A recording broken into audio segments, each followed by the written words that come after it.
Todo comienza con la visión de un atardecer en una ciudad en ruinas que se desmorona con autos abandonados y edificios derrumbados, algunos al borde del desmoronamiento. En medio de esta visión apocalíptica vemos a un hombre observando el paisaje desolado. Detrás de él yace un montón de cadáveres, cuerpos que refleja el mundo está destruido y a pesar de todos mis esfuerzos lo único que me queda es un sinsentido. La muerte, una vez protector de la humanidad, fue el primero en prepararse para el apocalipsis en un mundo en ruinas donde la esperanza ya no existe. La gente haría lo que fuera para sobrevivir solo un día más e incluso en un apocalipsis. Las fuentes mundiales de pago de entretenimiento aún existían como Twitter, el protagonista en un lugar repleto de armas. Aparentemente en el pasado respondía a la gente en línea confiado en que viviría la vida como deseaba de la manera más lujosa y hermosa posible. La escena cambia a la ciudad metropolitana de Su, donde presenciamos un destello masivo en el medio de la ciudad seguido de una explosión que lo envuelve. Este evento fue llamado el día en que una bomba nuclear enemiga golpeó la capital de Sudán. Marcó el día en que el mundo terminó, una historia larga y complicada llena de muchos momentos intrigantes como el preparativos hechos por el judío parcial, el agonista y narrador de este cuento 3 años antes de la guerra nuclear, un fenómeno recurrente. El tema durante ese tiempo era la inevitable catástrofe que se avecinaba sobre la humanidad. Solo 2 tipos de personas estaban preparadas para ello, las élites de alto rango, con una riqueza sustancial que estaban ansiosos y aquellos que albergaban ilusiones de que el mundo podría terminar en cualquier momento, gente, quien buscó escapar de la realidad. Naturalmente nuestro protagonista estaba entre este último grupo, el comparte que vendió todo. Él era dueño y comenzó a reunir toda la información que pudo sobre cómo sobrevivir a un apocalipsis, la lección más importante que aprendió. Lo que se aprendió fue que la clave para la supervivencia radica en elegir una buena ubicación para un búnker. Había 3 requisitos para. Esta zona no debe tener demasiada gente pero aún así estar conectada a la ciudad, debe ofrecer ventajas defensivas en caso de emergencias, el precio debe ser. Al final, para ser asequible y tener que mantenerse dentro de un presupuesto, eligió un bosque aislado cerca de la base de la Fuerza Aérea ubicada en los suburbios de Su. Avancemos rápidamente hasta un momento en el que el protagonista estaba plantando lechuga junto a un anciano que le preguntó si era de Su, le aconsejó que intentara llevarse bien con Park Yu. No podía recordar el nombre del anciano, pero su apellido era Kim, así que lo llamaremos Viejo Kim. También era dueño de un terreno cerca de la ubicación elegida para el búnker. Para la construcción del búnker, el protagonista contrató a un equipo para que lo ayudara, les aseguró a los trabajadores que podían usar cualquier equipo que necesitaran y que él personalmente los ayudaría inicialmente. Estaban molestos por su participación, pero después de compartir comida y bebidas con ellos unas cuantas veces, las cosas mejoraron. Durante una de sus sesiones de bebida para celebrar, el ambiente se vio interrumpido por ese golpeando la cabeza de uno de los trabajadores. Era el viejo. Ken se quejaba de su consumo diario de alcohol y el ruido mientras cuestionaba si siquiera tenían un permiso, mientras que los trabajadores se irritaban. El protagonista se paró detrás de todos y se preguntó por qué el anciano estaba tan irritable. Tal vez solo estaba desahogando su frustración. En una escena, un trabajador gritó desde el interior de una excavadora exigiendo que el anciano Kim se apartaron del camino mientras yacía en el suelo diciendo que tenían que atropellarlo para seguir cavando. Otro trabajador tatuado y sosteniendo un hacha amenazó. Sin embargo, Ken, nuestro protagonista, tomó el hacha y declaró que él mismo se ocuparía del anciano si fuera necesario, dándole una oportunidad. Con su mirada nerviosa característica, el protagonista explica que no es una persona agresiva, pero que su paciencia se estaba agotando. Sin embargo, un día una situación particular lo hizo reflexionar mientras caminaba de regreso de las compras y vio al anciano Kim acorralado por un hombre y una mujer. El hombre insistía en que Kim dejara de ser difícil y vendiera su tierra, incluso ofreciéndole dejarlo vivir con ellos.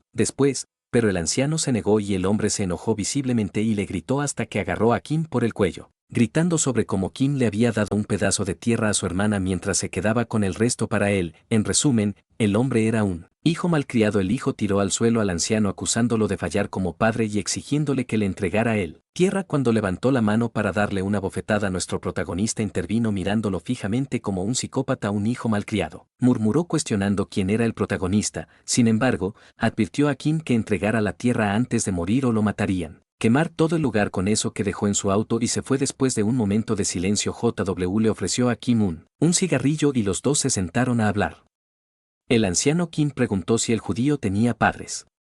JW reveló que habían muerto en un accidente automovilístico. Hace mucho tiempo, JW preguntó directamente por qué Kim no vendió la tierra y se mudó a otro lugar considerando que era demasiado para administrar. Lone, después de un breve silencio, el anciano explicó que también le había dado a su hija un terreno inútil, pero el que el protagonista estaba cavando, pero nadie podría haber predicho que un día se construiría una carretera de 10 carriles frente a él. Ken le preguntó si realmente pensaba que abandonaría la tierra, pero mientras reflexionaba sobre un recuerdo de estar sentado en ese mismo lugar, con una ancianita dijo que simplemente no podía porque se estaba haciendo tarde y le sugirió a JW que se fuera a casa.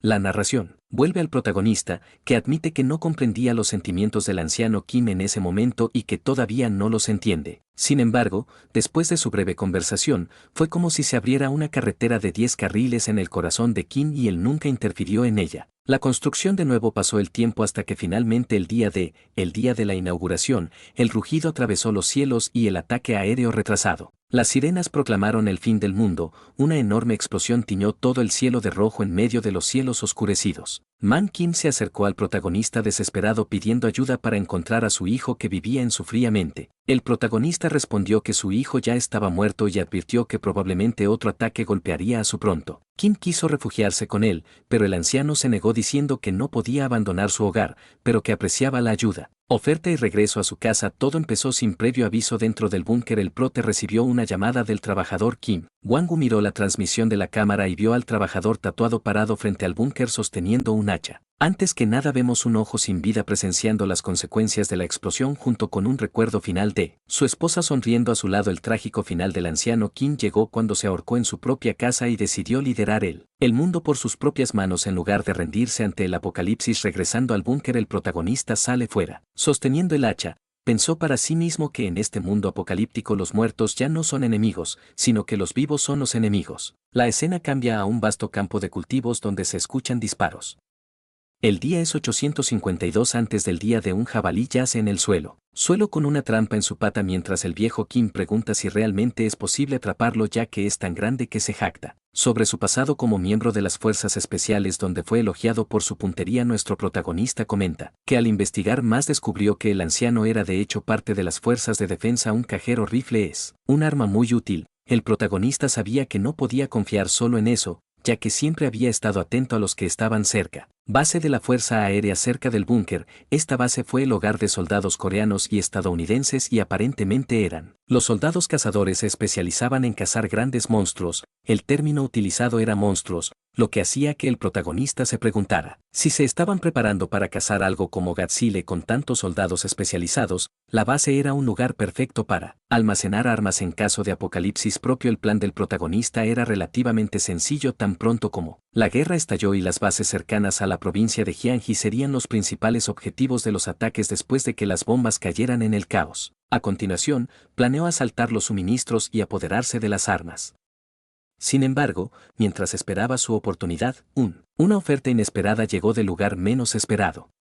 Durante la construcción del búnker, uno de los trabajadores le preguntó al protagonista si tenía alguna arma. El que hizo la oferta fue Kim Wang-Wu el día 823 antes del apocalipsis. Wang-Wu era un coreano que alguna vez había sido parte de la mafia china y había abandonado el estilo de vida oscuro para realizar trabajos manuales en Corea. Por dinero, sus gestos dejaban entrever sus conexiones, pero el protagonista no tenía motivos para negarse. Wu afirmó que a mucha gente le gusta el protagonista en China, aunque no apareció en las noticias occidentales. Muchos castillos en Mongolia habían sido destruido por monstruos. Especuló que cientos de millones de personas habían muerto y señaló que muchos estaban invirtiendo, en gran medida, en la construcción de refugios. Le aconsejó al protagonista que se armara para protegerse. Parte del judío estuvo de acuerdo diciendo que echaría un vistazo a la mercancía una vez terminada la construcción. Wang-Wu le aseguró que no se arrepentiría el día de la transacción. El protagonista contrató a una empresa de investigación privada para investigar a Wang-Wu. Resultó que, de hecho, formaba parte de una tribu en Shanghái y estaba usando sus conexiones para contrabandear bienes, pero al protagonista no le importaba, solo ganaba las armas. Wu notó que el protagonista había llegado temprano, pero le aseguró que la mercancía llegaría pronto. Mientras esperaba, Ban-Su comenzó a enviar mensajes de texto. Alguien cuya foto de perfil era un oso. El protagonista le preguntó si tenía una hija y Wan-Su confirmó diciendo que ella acababa de cumplir 7 años y era un alborotador. Pronto llegó un camión con pandilleros que entregaban la mercancía. Le mostraron al protagonista 3 tipos de rifles de asalto y le ofrecieron 3 cargadores gratis. El protagonista pensó que estaban en buenas condiciones, sin ningún problema mecánico y aceptó el trato. Sin embargo, cuando hablamos con los miembros de la pandilla en chino, miró él. El protagonista se acercó a él con suspicacia y le preguntó en un tono algo amenazante si el protagonista realmente iba a vivir solo en un búnker tan grande. El protagonista confirmó, lo cual era cierto ya que ese era su plan, pero como precaución, buscó un objeto escondido. Con el hacha en su abrigo, los dos se miran fijamente por un momento antes de que Wu deje de lado el tema. El protagonista agregó que el gran espacio era para visitantes potenciales e incluso le ofreció a Wang Su un lugar para quedarse si era necesario.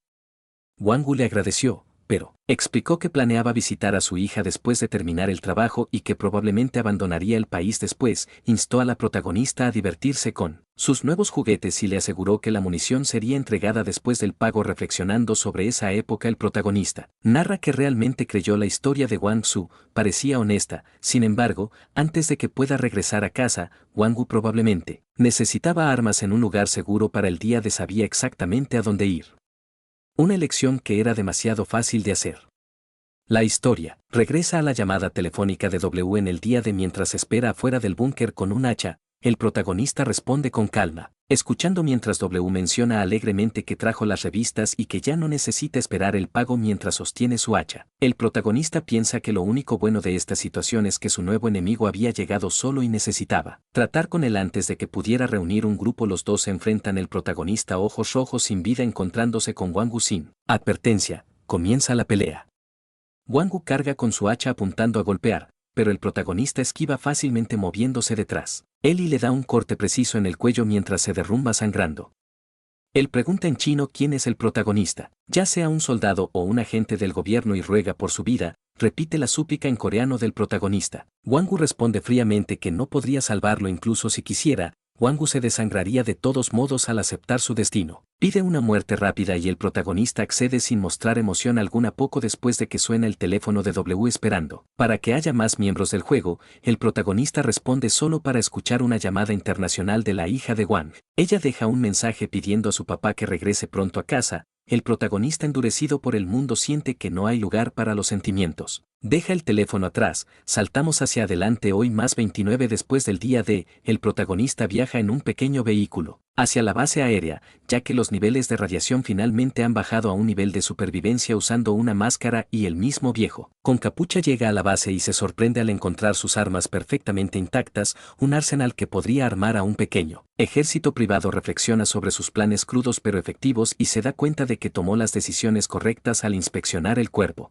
disperso por la explosión. Se pregunta si Wang Wu hubiera llegado antes o si no lo hubiera matado, ¿seguiría existiendo vivo en este mundo postapocalíptico? ¿Podría Wang Wu haberse reunido con su hija? Probablemente no. El protagonista continúa su viaje a través de la ciudad devastada por la explosión y aún contaminada con restos de radiación. La escena abre con un protagonista ya en su base. Unos días después está viendo un video de Anan 33-7. Estaba enseñando cómo hacer muñecos de fieltro de lana, algo que a su hija le encantó. El proceso implicaba formar una bola con lana que podría ser un poco complicado cuando intentas obtener la cantidad correcta por primera vez. Nuestro protagonista menciona que el video que está viendo no es de antes de la guerra. Fue subido a una comunidad en línea para pesimistas llamada Viva Apocalipsis gracias a los esfuerzos de Melon Máscara de el empresario que desarrolló la red satelital Galaxy Link. Internet todavía funciona en este páramo nuclear. Estas innovaciones permiten a los sobrevivientes identificarse, interactuar y consolarse unos a otros mientras reflexionan sobre esto, continúa explicando el creador anónimo.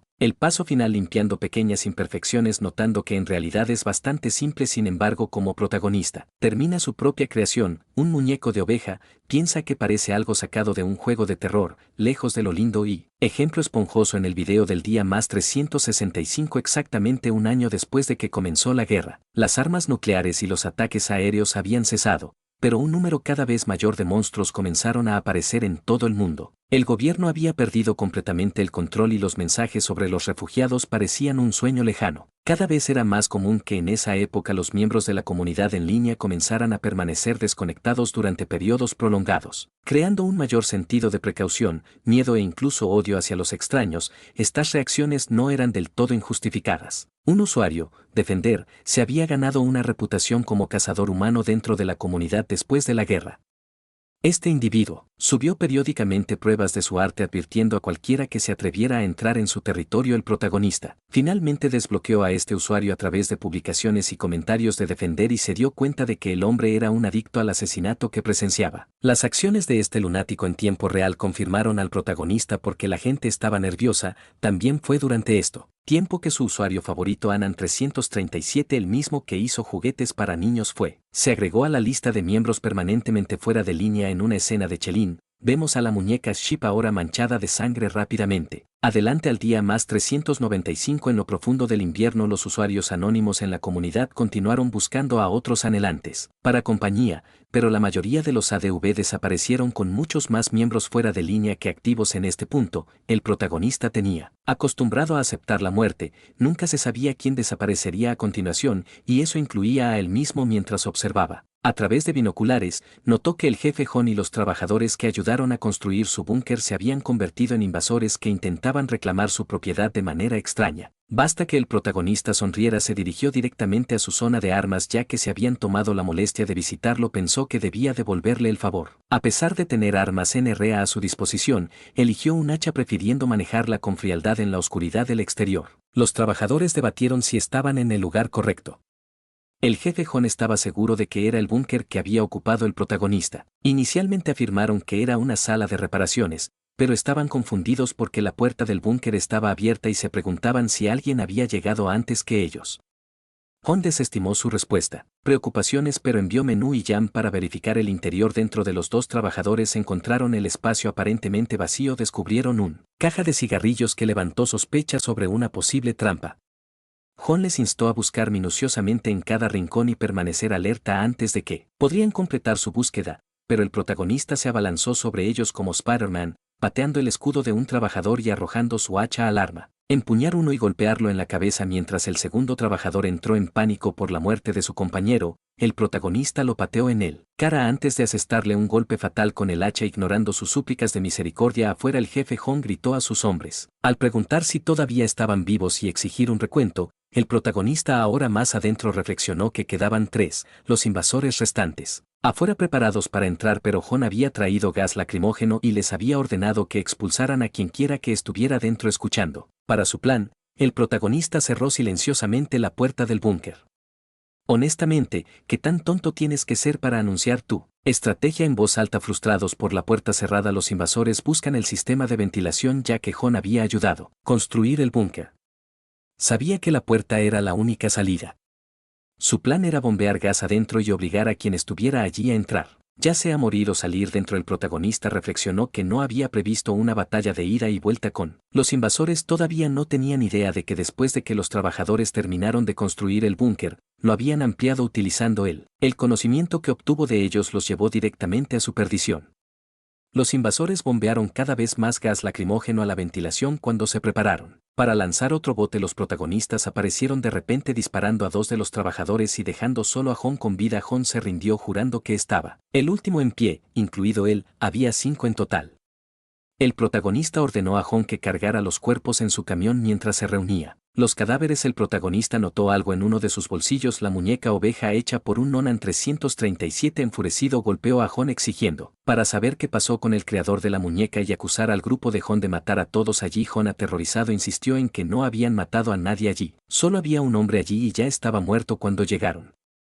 Matt estaba satisfecho con el protagonista, que obligó a John a llevarlo a la ubicación. Estaba más cerca de lo esperado, solo 30 minutos en auto. Al llegar ingresó al sitio, pensando que este debía ser el lugar donde 1337 había grabado sus videos. Adentro encontró un cuerpo en el suelo, una bolsa sobre su cabeza y una nota adhesiva rotulada Defensor. El protagonista imaginó la escena sombría de un hombre que recibe un disparo y se da cuenta de que el llamado cazador humano había sido responsable de todo. En otro momento del pasado, nuestro protagonista estaba mirando en una publicación de Defender, que había enviado a 2 más a la muerte. Park Chu reflexionó sobre cuánta información se podría obtener de los cadáveres, la causa y el momento de la muerte, los tipos de armas e incluso las técnicas utilizadas. Este recuerdo se desencadenó pensamientos de su pasado, donde alguien por la radio le preguntó si él, como líder del equipo, había encontrado algo. Respondió que los cuerpos habían estado en descomposición durante algún tiempo, por lo que era imposible reunir información útil. pero él aseguró que ellos que no tenían intención de preocuparse ya que quedaban muchos cadáveres para extraer datos de regresar al momento dentro de un búnker que no era del 337 jefe. John le suplicó al protagonista que lo dejara ir alegando que había hecho todo lo que se le pidió, como era previsible. Solo le apuntó con su rifle,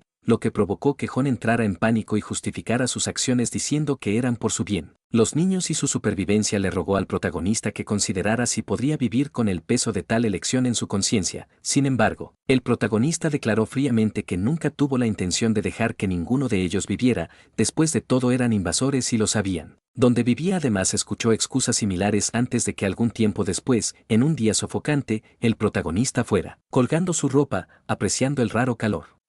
Días como estos eran una bendición en una vida pasada en un búnker. Preocupado por el frío o el consumo de combustible, solo un momento para disfrutar, pensó para sí mismo que esto era cierto. El paraíso. Pero en un mundo postapocalíptico la relajación siempre conllevaba cantidades iguales de riesgo. Sus pensamientos eran interrumpidos por la visión de un dron volando sobre su tranquilo retiro. En el foro de la comunidad, un usuario llamado Daman había publicado sobre actividad invasora en la zona que vive solo en un edificio alto en la provincia de Ganga. Confesó que no tenía medios defensa y advirtió que si algo pasaba detonaría 10 toneladas de explosivos. Su puesto también lo compartió en Tao. Sobre las tácticas de los invasores que se habían vuelto más sofisticadas, sugería que los invasores podrían haberse infiltrado en él. Comunidad creando cuentas usando información de supervivencia compartida para dañar a otros en lugar de que ese día toda la ira. La comunidad se dio cuenta de la dura verdad. La supervivencia requería la capacidad de luchar o no duraría mucho. Se volvió más peligroso. La comunidad jugó con la idea de la supervivencia colectiva preparándose a su manera para luchar contra los enemigos.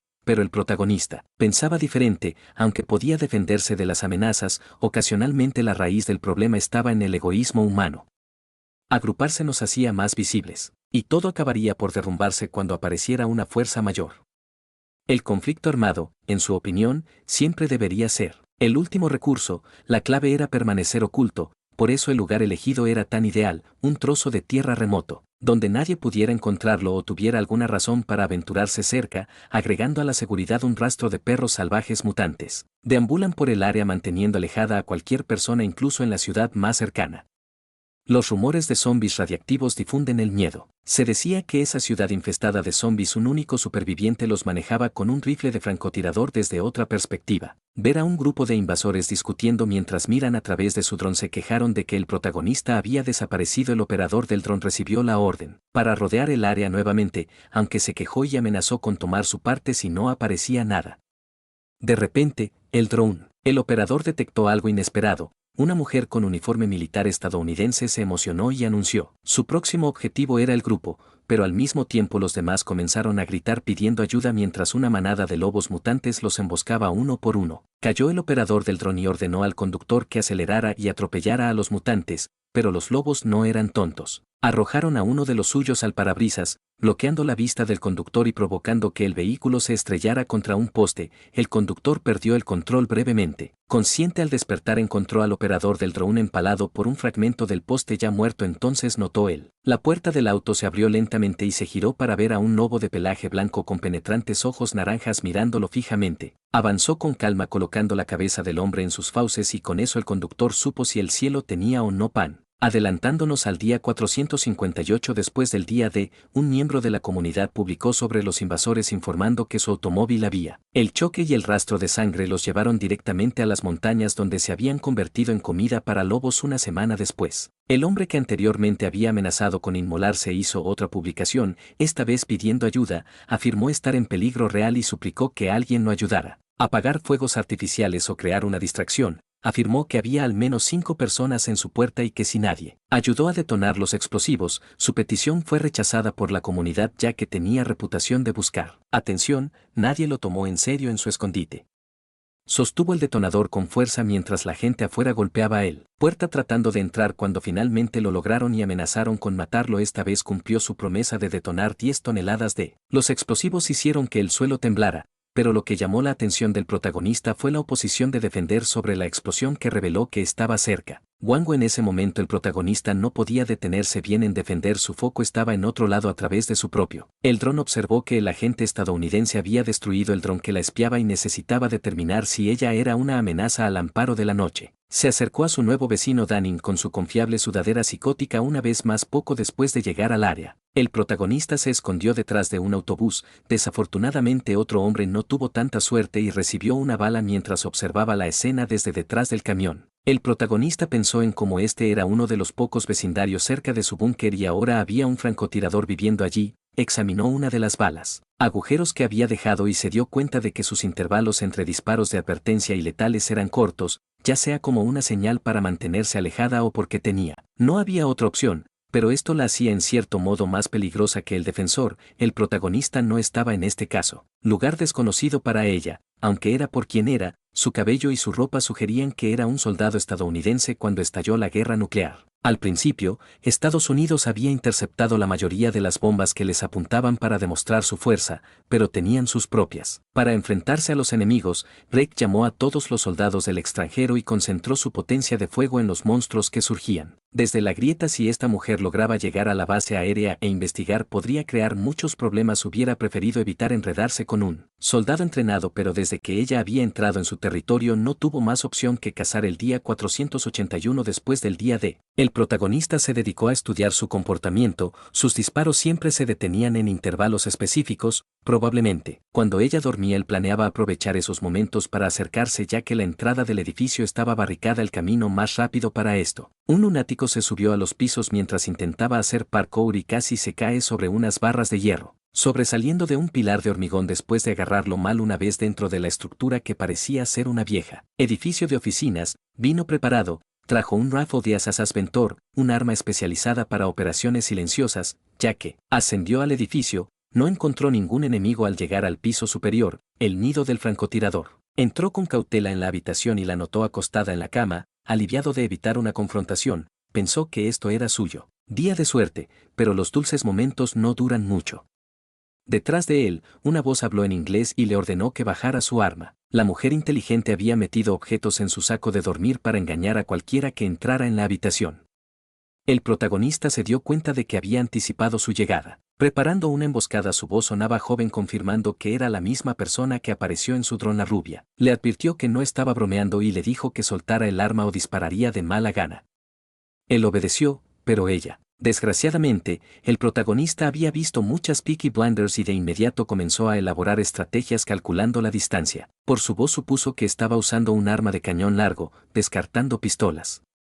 También notó su error al hablar mientras su enemigo no estaba completamente sometido. Cuando repitió su orden, el protagonista actuó rápidamente, se dio la vuelta y agarró el arma, cañón de su arma y disparó un tiro, no solo uno, ya que vació el arma sin dudarlo, incluso golpeando su propia bolsa de dormir. La necesitaba en el muslo, provocando que ella gruñera y colapsara en una posición comprometedora mientras alcanzaba su arma en el suelo. La pisó por la espalda y la presionó contra el suelo pidiendo disculpas al protagonista. Explicó que solo planeaba explorar el edificio para ver cuántas personas estaban allí, pero como había descubierto su escondite o sus armas, dejarla con vida no podía. Se convertiría en un gran problema si los invasores lo ponían en sus manos. Él la culpó fríamente por la situación, diciendo que no podía. Habría sobrevivido si hubiera mantenido la cabeza agachada. Desbloqueando su rifle, apuntó sin dudarlo. Desesperada, ella gritó en que alguien cierre los ojos y se aleje. Sobresaltó al protagonista, quien asumió que había otro enemigo y rápidamente giró su arma hacia la fuente del sonido. En cambio, encontró a una niñita de cabello rubio y ojos verdes. La niña preguntó por ella, madre, y mientras el protagonista miraba fijamente a la mujer debajo de él,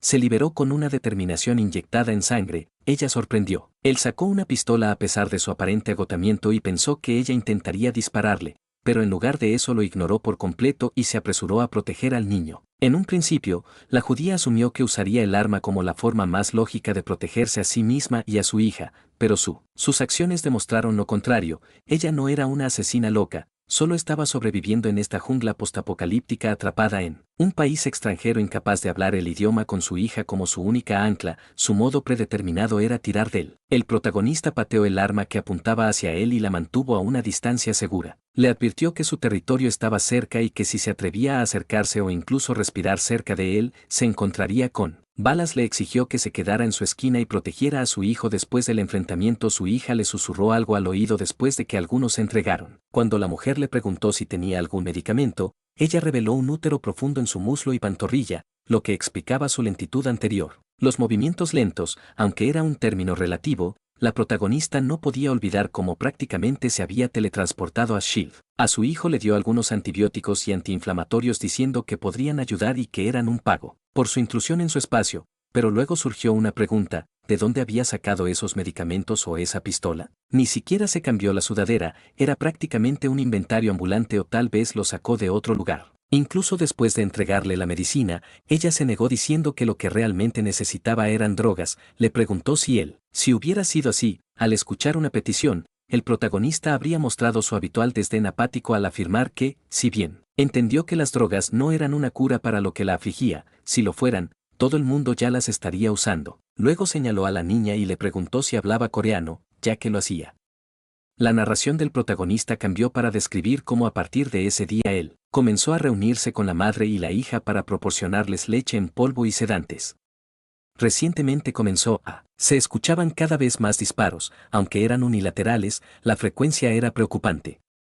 Él llamó porque cuando ella pidió drogas, ella había estado en él, al borde de romperse. Tal vez los disparos no solo tenían como objetivo mantener alejados a los invasores, sino que también eran un síntoma de su desliz. Enloquecido, al mirar su edificio, el protagonista notó un espejo que parpadeaba en código Morse que les indicaba para encontrarse en ese lugar, probablemente una ubicación preestablecida. Cuando llegó allí desarmado y vestido solo con su sudadera con capucha de la firma, el protagonista encontró a la hija de la mujer esperando. Ella explicó que su madre estaba enferma y necesitaba su ayuda. Al llegar a ella, me sorprendió descubrir que, en lugar de sucumbir a las drogas, se había rodeado de todo lo relacionado con las banderas estadounidenses. Balones de fútbol, pelotas de baloncesto, cintas y carteles de superhéroes estadounidenses, una exhibición estereotipada. La escena se trasladó a la protagonista curando su herida mientras explicaba que el grupo enemigo tenía juegos de rol, no Dungeons and Dragons, sino juegos reales. Granadas propulsadas por cohetes, reveló que numerosos enemigos habían comenzado a atacar por la noche atraídos por el sonido de disparos. Esto, señaló el protagonista, fue lo que le impidió cuidar adecuadamente su pierna, lo que provocó su empeoramiento. La infección. Mientras abrazaba a su hija, Gwen comenzó a desahogar su nostalgia, extrañaba a su familia, amigos y la capacidad de comunicarse con otros. Después de un breve silencio, volvió a preguntar al protagonista si tenía drogas, lo que desencadenó un flashback de el propio protagonista recuerda a una mujer y a su hija abrumadas por una horda de zombies mutantes que regresan a el presente. La interrumpió fríamente diciendo que no importaba lo que pasara, él nunca le daría drogas, no harían que sus problemas desaparecieran. Sin embargo, usted podría al menos reducir el número de problemas a los que se enfrentaba, por lo que decidió llevarse algunas de sus armas con él. La escena cambió a una noche lluviosa. Un grupo grande de personas acurrucadas alrededor de barriles de metal en llamas para calentarse, observándolos desde lo alto de una pila de basura. La protagonista Muse, que la elección de un día lluvioso fue deliberada para igualar las condiciones. La lluvia disminuyó la visibilidad y el frío obligó a la gente a reunirse para observar algunas cajas. El protagonista concluyó que los juegos de rol debían almacenarse dentro de ellas. Superados en número, decidió usar las suyas propias RPG para igualar las probabilidades mientras preparaba un misil que planeaba eliminar a la mayor cantidad posible con un solo disparo. Un alma desafortunada se dio cuenta del misil demasiado tarde y murmuró un sorprendido "oh, no", antes de que una explosión masiva acabara con una parte importante del grupo sobrevivió, a pesar de que la explosión estaba bien ubicada, pero más de lo que esperaba. Los sobrevivientes ahora huyen. El protagonista sacó su rifle y comenzó a disparar a todo lo que se movía, corría y, zambulléndose en The Fray como si fuera Call of Duty, salió ileso. Ninguno de los enemigos pudo acertar un tiro, solo se las arregló para ponerse su capa mientras los invasores gritaban que lo mataran y se preguntaban en voz alta dónde había ido a parar. Uno sugirió que lo hicieran. Pide refuerzos desde Gapon, pero cuando el mensajero empezó a correr, los dos hombres restantes fueron rápidamente eliminados por el juego de fuego de Sniper terminó para ellos. Un desafortunado sobreviviente ahora solo vio al protagonista acercarse al hombre, agarrando una luz que solo lo convertía en un blanco fácil. El protagonista se irritó por el frío y Ren sacó una hacha y expresó su deseo de terminar las cosas rápidamente para poder irse a casa con un último golpe de hacha. El último enemigo cayó de nuevo en un búnker de protagonistas. La madre y la hija ahora se quedaban con él. Él trató las heridas de la madre mientras que la hija hizo una pregunta bastante válida. ¿Por qué se colocó el inodoro en? El protagonista, que estaba en el centro del búnker con su habitual actitud fría y calculadora, explicó que era para poder mantener una visión clara de todo el lugar, espacio y evitar ser tomada por sorpresa, y solo por la pregunta le dijo a la niña que se sentara al lado de su madre y se quedara callada luego de terminar el tratamiento. Comentó que debería ser suficiente para sus heridas. Cuando se dio la vuelta, notó que la chica hurgaba en sus cajones ignorándola por un momento. Le aseguró que, madre, que había seguido todas las instrucciones del video y que ella debería estar bien. Sin embargo, sabía muy bien que el cuidado físico por sí solo no la curaría. Cicatrices emocionales. Mientras reflexionaba sobre esto, se le ocurrió una idea de una manera de ayudar a sanar su corazón. Le entregó su computadora portátil y la presentó al foro inglés. Viva Apocalipsis era un centro global con significativamente más usuarios que el foro coreano. Ella al principio no entendió de qué se trataba, pero el protagonista le explicó que se conectaba con Estados Unidos. Animada, hizo una publicación sencilla: hola a todos, sorprendiendo a los usuarios que se preguntaban por qué parecía tan alegre. Calentó el corazón del protagonista dejándolo momentáneamente ahogado. Avanzando, el foro se convirtió en una fuente de comunidad y entretenimiento. El desarrollador incluso había creado un juego de decoración de árboles de Navidad que se convirtió en un éxito. Mientras que otros árboles se llenaron de comentarios, el árbol del protagonista permaneció vacío, lo que no sorprende dada su naturaleza distante. Incluso el defensor, infame por su reputación violenta, hizo comentarios al respecto. La mayoría eran críticas como dejar de matar gente mientras navegaba. El protagonista se sobresaltó por una llamada en su radio. Era la niña Suela, que preguntaba si su madre podía tomar prestada la computadora portátil para ver la cuenta regresiva con otras personas de los Estados Unidos. En un flashback vemos a Sue y su madre dentro del búnker con la mujer rubia agradeciendo al protagonista por prestarle su ayuda. La computadora se presentó como Rebecca y su hija como Sue. Cuando ella le preguntó su nombre, él les dijo que lo llamaran el esqueleto, evitando usar su nombre real parte judío porque era demasiado común. Sue, hablando por la radio, deseaba el protagonista una feliz Navidad, pero la primera vez en el muro el hombre sonrió y devolvió el saludo. Fue un raro momento de calidez al despedirse. Él les recordó que debían permanecer con vida. En la computadora, el protagonista notó que alguien había agregado un árbol de Navidad a su cuenta. El usuario no era otro que John Menan. El protagonista mira fijamente la pantalla de la computadora notando un nombre que no esperaba volver a verlo. Se pregunta por qué este nombre se asocia con él. Este nombre ahora pertenece a un fantasma. Sabe muy bien que operaba un servidor satelital dedicado donde siempre se relacionaba con el apocalipsis. Incluso se permitió compartir información ilegal. Los usuarios anónimos de todo el mundo contribuyeron de diversas maneras, lo que lo convirtió en el más grande forma apocalíptica en el mundo, o al menos eso es lo que dijeron al principio. El sitio no parecía valer la pena ya que todos los protagonistas vieron a idiotas mostrando su riqueza. Se unió solo porque no sabía por dónde más empezar, pero el sitio carecía de cualquier utilidad, contenido, y pensó que debería haber invertido el dinero en su búnker en lugar de entre la basura. Sin embargo, encontró una publicación interesante de John Menan hablando sobre la importancia de tener un sistema bancario señuelo. Era esencial para la supervivencia a largo plazo, ya que podía conectar a su banco principal para vigilancia o para posibles intrusos. Incluso podría leerlo con C4 para manejar a los invasores. Simplemente va en auge. No solo eso, sino que todas las publicaciones de John fueron de alguna manera útiles, ya que sus filosofías de supervivencia se alinean con un protagonistas que John estaba muchos pasos por delante. Era como una estrella en ascenso en la comunidad que poseía conocimientos avanzados en todas las áreas. Naturalmente surgieron muchas teorías sobre su identidad. Finalmente él respondió en el típico estilo del foro, mostrando un certificado de identificación de cazadores, burlándose del resto por querer saber quién era el protagonista. Explica que hace una década, un extraño fenómeno conocido como rifts comenzó a ocurrir en todo el mundo. Poco después de que emergieran monstruos de ellos, los gobiernos de todo el mundo crearon organizaciones específicas para enfrentar esta nueva amenaza. Los miembros de estas organizaciones se denominaban cazadores profesionales especializados en el exterminio de monstruos. Esto responde a nuestra pregunta del capítulo 1 de que realmente hay monstruos en este mundo. Básicamente, una combinación de cliché, mazmorras y apocalipsis. Vamos. Me estoy emocionando ahora.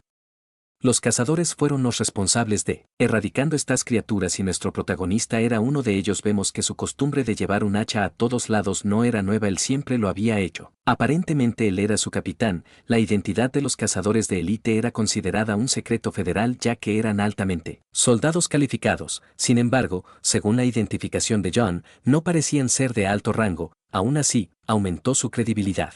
Dentro de la comunidad en esta era, poseer un vasto conocimiento que rivaliza con los profesionales y tener un certificado de cazador, algo que solo verías en las películas, lo ponen en el centro de atención como la figura central de la comunidad. Sin embargo, cuanto más atención atrae, más. Los rumores circulan a medida que JN ganó popularidad e influencia, se ganó muchos detractores que intentaron atacar sus publicaciones, pero sus intentos fueron tan pobres que ni siquiera le hicieron daño a su reputación de ser inteligente, por lo que no se involucró con ellos. Publicó una foto de él mismo sin camisa y reveló su rostro, lo que subrayó que toda la comunidad estaba realmente desconcertada por su decisión de mostrar su rostro, ya que lo reveló no tardó mucho en descubrir que era un cazador de rango AD, el rango más bajo posible al que se había aferrado. Publicó artículos informativos y se los guardó para sí mismo, pero por alguna razón se expuso y lo jodieron como si fuera. La tontería no fue suficiente, fue más allá y organizó una reunión fuera de línea para los sobrevivientes del apocalipsis que intentaban más contacto directo con ciertas personas, y el protagonista Idia asistió 600 días antes del día de se reunieron en un restaurante de panceta de cerdo en el interior. John se presentó con su verdadero nombre Gus Saneo, incluido el protagonista. Solo llegaron 10 personas, incluso intentó usar la excusa de que estaba a dieta para no comer, pero la camarera le dijo que si no, no lo haría. Quería ocupar un lugar en la mesa que tendría que pagar, así que comió como si fuera su última comida, atiborrándose de comida sin piedad. El hombre estaba prácticamente adelgazando en sentido inverso, los miembros mayores y más exitosos se marcharon con expresiones de disgusto. Después de un rato, solo quedan 5 personas en la mesa, incluidos John y Skelton.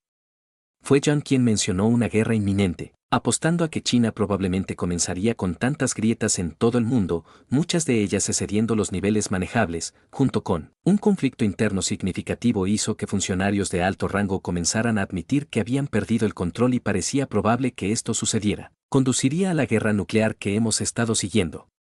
El protagonista sabía que la información que JN compartió era algo que cualquiera, incluso un no cazador, podría descubrir. Cuando se conocieron, John preguntó el nombre del protagonista, se presentó como Esqueleto.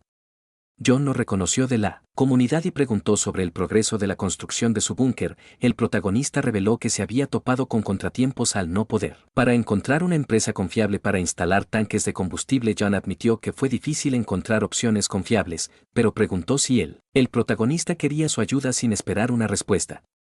John se ofreció a hacer algunas llamadas citando el dicho si tienes 6 amigos son prácticamente conectado con todo el mundo. Inmediatamente se puso en contacto con su jefe y le preguntó si conocía a alguien que se ocupara de tanques de combustible. Gracias a John el protagonista logró instalar los tanques llevando su búnker al siguiente nivel a pesar del pobre primer nivel. Impresión John resultó extremadamente útil, especialmente cuando se trataba de conectar personas a lo largo del tiempo. Las reuniones de John hicieron crecer la última a la que asistió el protagonista tenía alrededor de 80 personas. 401 días antes del día D, el protagonista se queja mentalmente de que la creciente asistencia a las reuniones hizo que las discusiones fueran más redundantes, por lo que quiso dejar de ir. En medio de sus quejas, Nan se acercó y preguntó para hablar en privado afuera. Skelton, ansioso por irse, estuvo de acuerdo y salió. No esperaba que Nan le preguntara algo así preciso si el protagonista era un cazador. El protagonista intenta desviar la atención, pero Nanan insiste en que se siente como él ha visto al protagonista en alguna parte antes. Aunque el protagonista sabe que podría inventar alguna tontería convincente, simplemente confirma que es un rango C, pero Nanan ya se estaba moviendo y hablando con otras personas.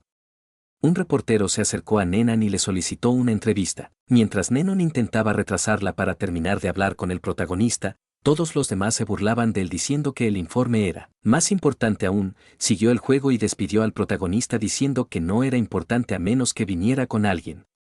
Menon reconoció que ese era él. La última vez que el protagonista vio a John Nanan en la vida real. Después de eso, Nenan se volvió cada vez más popular y finalmente fue presentado como representante de Viva Apocalipsis. Fue aclamado como un experto en el fin del mundo, incluso dando. Más tarde, en varias conferencias, aprovechó su fama como profesor del fin del mundo para crear una empresa de consultoría para Apocalipsis. Los preparativos de la comunidad fueron la principal razón de su éxito, ya que Nenon creía que todos lo veían como un dios que colgaba de su asiento. Cada palabra suya, esta arrogancia condujo a su caída dentro de la comunidad, se descubrió que había plagiado contenido de un foro europeo. A diferencia de acusaciones anteriores sin fundamento, estas acusaciones estaban respaldadas por pruebas. Los investigadores y detectives en línea hicieron su investigación y Nanon construyó cuidadosamente persona, colapsó en un instante, para que se supiera que había estado muy endeudado y se había declarado en quiebra 2 años antes de que comenzara toda esta historia. El éxito terminó abruptamente debido a la naturaleza anónima de los foros y se convirtió en un objetivo constante de ataques implacables.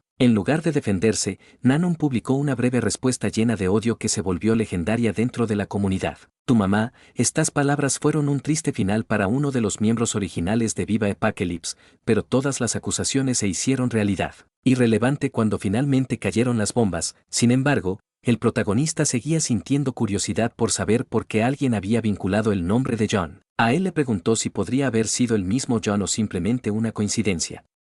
Decidido a obtener respuestas, se acercó a Fox Games. El usuario que creó el árbol de Navidad le pregunta si sabían quién había dejado el mensaje en su árbol Fox. Ana Games igualmente intrigó a los investigadores y descubrió que el mensaje provenía de alguien con un apodo de 180 centímetros. El esqueleto protagonista nunca había oído hablar de esta persona antes, sin que el esqueleto lo supiera. Este pequeño momento de curiosidad conduciría a un encuentro inesperado. Mientras tanto, una figura con una máscara de gas estaba parada en algún lugar de una sala verde empuñando 2 hachas con brazos de vinilo flexionándose debajo de una camiseta sin mangas. El protagonista en su búnker estaba escuchando la radio, una transmisión del Comité de Respuesta a la Crisis Nacional de Corea jugó, pero lo apagó sin interés justo antes de hacer él. La transmisión mencionó los esfuerzos para restablecer la Agencia de Control de Emergencia Nacional antes de la próxima. El director encargado de gestionar las labores de rescate parecía decidido a algo, pero no fue así. Está claro que incluso en un mundo destruido las naciones todavía importaban, se habían perdido innumerables vidas y las ciudades estaban en ruinas. Pero los gobiernos se aferraron a la vida. Eso no significaba que hubiera muchas esperanzas de que tarde o temprano todo se derrumbara. El protagonista, sin embargo,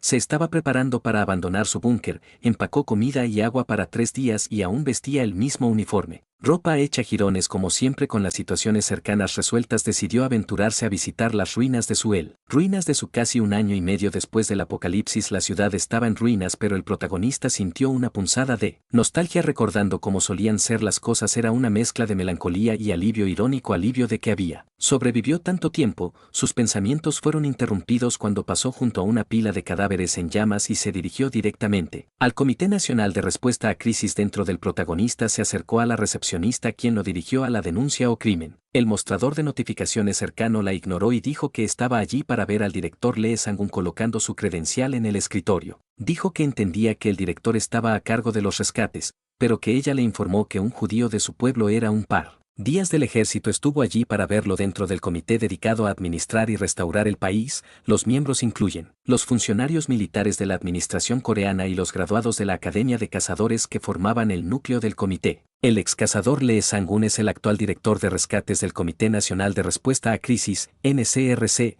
Cuando el protagonista se presentó como un ex colega, la secretaria fue a verificar su afirmación. Sin embargo, los protagonistas ya sabían que Lee no vendría a verlo. No es que quisiera conocer a Lee de todos modos, la parte importante era aprovechar su conexión con alguien. En el puesto de director, mientras la secretaria estaba ocupada, el protagonista tenía la intención de irse, pero fue interrumpido por un aparente recluta que intentaba entablar conversación con él. En la conversación, el recluta comenzó a hablar sobre el estado de las líneas del frente y dijo que, con la intensificación de las batallas, necesitarían a todos los soldados capaces. Los individuos que reclutaron al protagonista lo interrumpieron diciendo que estaba retirado. El protagonista sabía muy bien sobre él. En las líneas del frente, dada la situación, la calidad importaba mucho más que la cantidad. A diferencia del pasado, ahora los militares priorizan reclutando solo individuos sanos, aunque no hacía mucha diferencia ya que de todos modos los enviaban a morir. El protagonista no tenía ningún interés en tal destino. Sin embargo, el recluta no se echó atrás. Mencionó haber escuchado que el protagonista era un ex esqueleto cazador. Interrumpió y preguntó directamente quién lo había enviado, si no era el director Lee, sino un miembro del comité, llamada Kim Duron, lo que sorprendió al protagonista, ya que no esperaba que ella fuera parte del comité. Este era un hombre No esperaba escuchar un flashback que recordaba haberle dicho a Kem que no prestara atención a lo que decían los demás y que mientras ella entregara resultados sería perdonada al menos en su mundo. Volviendo al presente, el protagonista Sue se encontró en Kem. La oficina de Deram fue directa al grano y dijo que necesitaban que él participara en las cacerías de monstruos de forma natural. El protagonista le preguntó por qué debería estar de acuerdo y le recordó su decisión mutua de no volver a servir a Kim. Respondió con una simple pregunta: ¿todavía creía que tenía el lujo de tomar esa decisión en el estado actual del mundo? El protagonista se había retirado, específicamente porque prometió nunca volver a desempeñar tales funciones. Sin embargo, Kim aclaró que la solicitud vino directamente del director Lee, a quien no le preocupaban los sentimientos personales debido a su apretada agenda. Para ahorrar tiempo, ella preguntó si el protagonista sabía lo que estaba sucediendo en el frente. Por supuesto que lo hizo muy bien.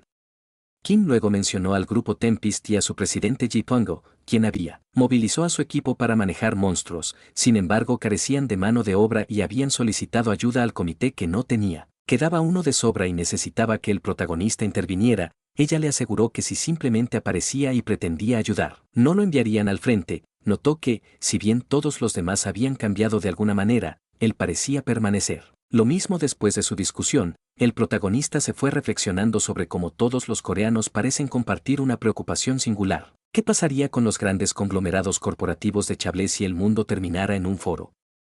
Un usuario reveló la ubicación de un refugio de la corporación SUU. Se decía que tenía su propio ecosistema autosuficiente que podría sustentar la vida durante 30 años con un antiguo campo de golf. El protagonista creía que tras el colapso del mar normal los líderes de estas corporaciones abandonarían sus grupos y posiciones de poder para asegurar su supervivencia. Era lo lógico en un mundo postapocalíptico. Siguió este patrón, pero hubo excepciones.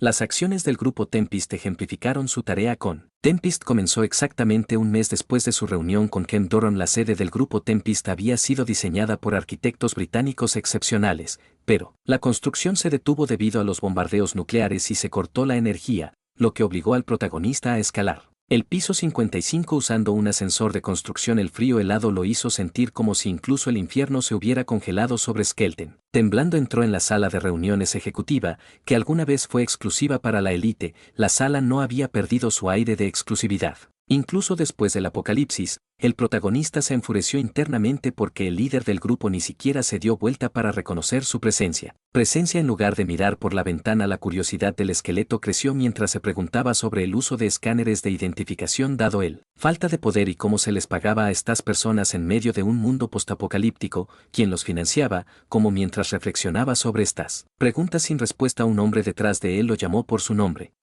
El hombre confirmó haber escuchado que Skelton era un cazador, pero ignoró su intento de darle un apretón de manos. Dejando a Skelton sintiéndose incómodo, el hombre fue directo al grano e interrogó a Skelton sobre su rango.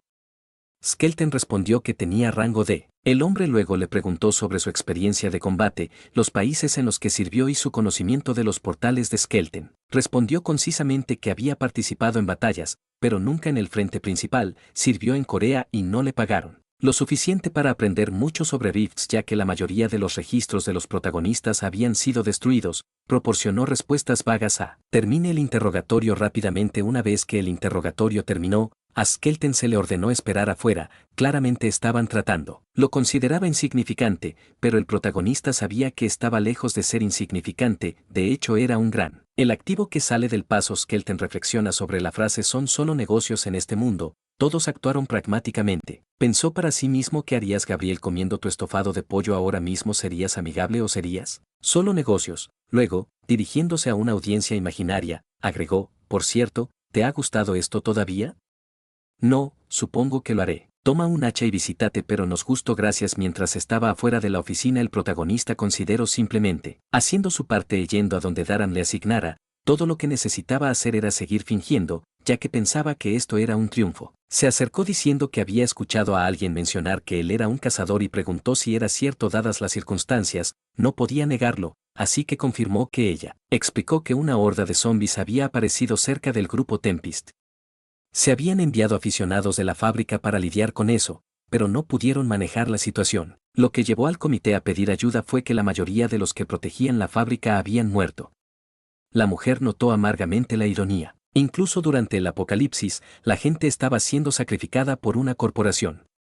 Ella cuestionó qué tipo de honor existía. En lealtad a una empresa en el fin del mundo, la mujer luego reveló su razón para acercarse a Skelton, su padre, He Chang-gu, un representante de la fábrica. Todavía estaba viva y le rogó al protagonista que lo salvara, prometió pagarle de cualquier manera que pudiera y le entregó una tarjeta con su información de contacto antes de que el protagonista pudiera responder al grupo corporativo de antes. Comenzó a moverse hacia algún lugar, el hombre de antes llamó a Skelton, pero nadie respondió a sus preguntas sobre su destino, concluyendo su conversación. Con la mujer, Skelton dejó una cosa clara. Había una posibilidad significativa de que todo saliera mal después de todo. Los cazadores son dioses. Después de esa frase increíble, muchachos, nos explica que gran parte de la economía coreana depende de. Algunas compañías lograron mantener las rutas marítimas, pero su colapso fue inevitable, incluso después de la tempestad. El grupo no es una excepción durante esta explicación, mis amigos, una ballena enorme o cualquier tipo de criatura que sea. Salta del agua y se traga un agujero del barco caro, pero eso sucede un poco más tarde. En este momento vemos que Skelton está impresionado por el armamento del grupo Tempestad, que supera con creces sus expectativas, ya que poseen 3/5 partes. Los tanques de la generación claramente son el resultado de una fuerte inversión en armamento por parte de la élite de la compañía. En la sala donde el protagonista observa el equipo, un hombre les da la bienvenida y les dice que llegaron justo a tiempo. Se presenta como el ex cantante de Hunter Park, que ahora es miembro del comité que supervisa la operación que están a punto de llevar a cabo. El protagonista está impresionado de que Sandman sea miembro del comité a pesar de que ni siquiera tengo 40 años todavía, pero es comprensible, ya que tener un título de cazador en el currículum es lo mejor. En esta era postapocalíptica, la escena cambia a la oficina donde se lleva a cabo una discusión estratégica. Sandman grita insistiendo en que deben desplegar todas sus tropas en la primera expedición. Sin embargo, uno de los miembros militares, objetos que afirman que hay miles de zombies en esa fábrica, admite que había pospuesto la operación durante un mes. Sangan ya afirma que este mes fue crucial, ya que las investigaciones revelaron que los zombies tenían una vida útil limitada y usa nutrientes mientras está vivo, por lo que solo puede durar alrededor de un mes. Aquellos que no han muerto de hambre eventualmente morirán, y sin estos zombies, los monstruos de tipo nigromante no representarían una amenaza. Esto les permitiría avanzar con todos sus tanques de forma natural. Los demás se preguntan si esta información es precisa.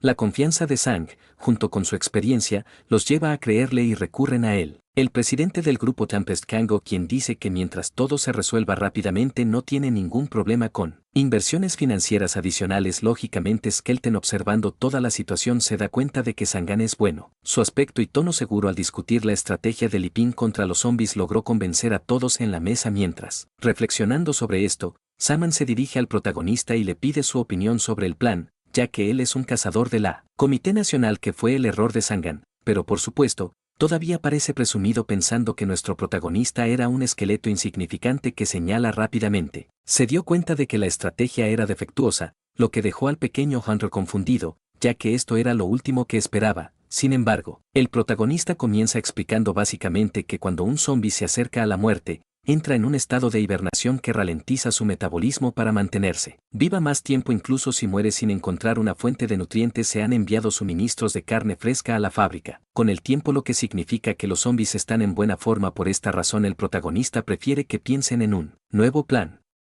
Honestamente, no le importa si el plan de Saman termina matando a todos, simplemente no quiere que lo culpen por ello. No interviene, así que la mejor opción es afirmarse ahora para mantener una vida tranquila sin responsabilidades. La pereza y el apocalipsis van de la mano. Además, se utilizan contra el despliegue de tanques porque los zombies son sensibles al sonido y a los olores. Los tanques de envío serían como un microondas que indica que su comida está lista.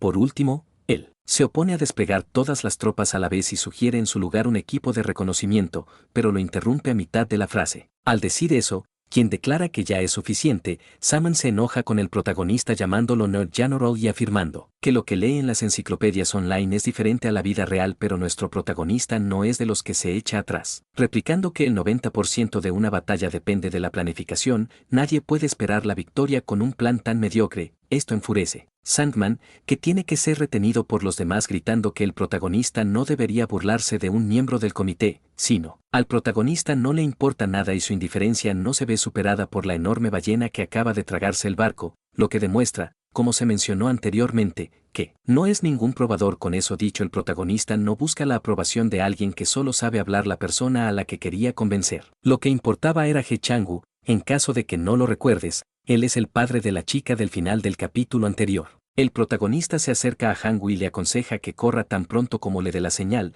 ya que su hija se lo pidió. El padre regresa sano y salvo saltando hacia el objetivo debido a la terquedad de Saman. Él procede con el plan inicial desplegando todo lo que tiene, incluyendo los tanques. Se encuentran con una horda de zombies y el primer tanque está rodeado. Samon está visiblemente desesperado. Encima del tanque, las ametralladoras no son suficientes para lidiar con los zombies cuando preguntó por los lanzallamas un pobre. El soldado intenta explicar por qué no se pueden usar, pero algo aparece frente a él y el soldado encuentra su fin. A pesar de esto, Sandman le dice que no muera antes de informar mientras intenta preguntarle al comandante del tanque 1 qué fue lo que pasó. El suceso de Sandman se interrumpe cuando mira al cielo. En sus ojos vemos el reflejo de una criatura aterradora en los brazos. Sandman cruzado piensa que los nigromantes no deberían ser una amenaza, sino solo esqueletos. Reflexiona sobre que los monstruos son naturalmente los enemigos de la humanidad. Cuando la criatura abre sus brazos, el protagonista le dice a He-chan que esta es la señal para que él corre mientras esta criatura parecida a una deidad termina de extender sus brazos y una enorme explosión consume todo. El protagonista ofrece una línea sorprendente: los humanos aún no pueden derrotar a los monstruos ya que esta explosión destruye todo. Alrededor cortamos a la oficina del ex colega protagonista. Skelton ya está hablando con Durham, quien le agradece por su cooperación. Si todo esto funciona, el presidente abandonará su terquedad. Hablando de él, menciona que el presidente G solicitó un encuentro con un protagonista. Ella le pregunta si sabe de qué se trata, pero el protagonista antisocial ni siquiera responde. Inmediatamente pasamos a la reunión con Chango. Incluso Pungo parece confundido sobre por qué se están reuniendo. Está claro que él solo quiere un reemplazo para Seon, pero al final sabemos que tiene curiosidad sobre lo que sucederá después de todo. No todos los días sucede presenciar la caída de un chablé en ruinas. Pumo agradece a Skelton por reunirse con él y le explica que había investigado la carrera del protagonista. Descubrió que el protagonista tuvo muchos logros como capitán, pero como dice el protagonista, eso es todo en el pasado.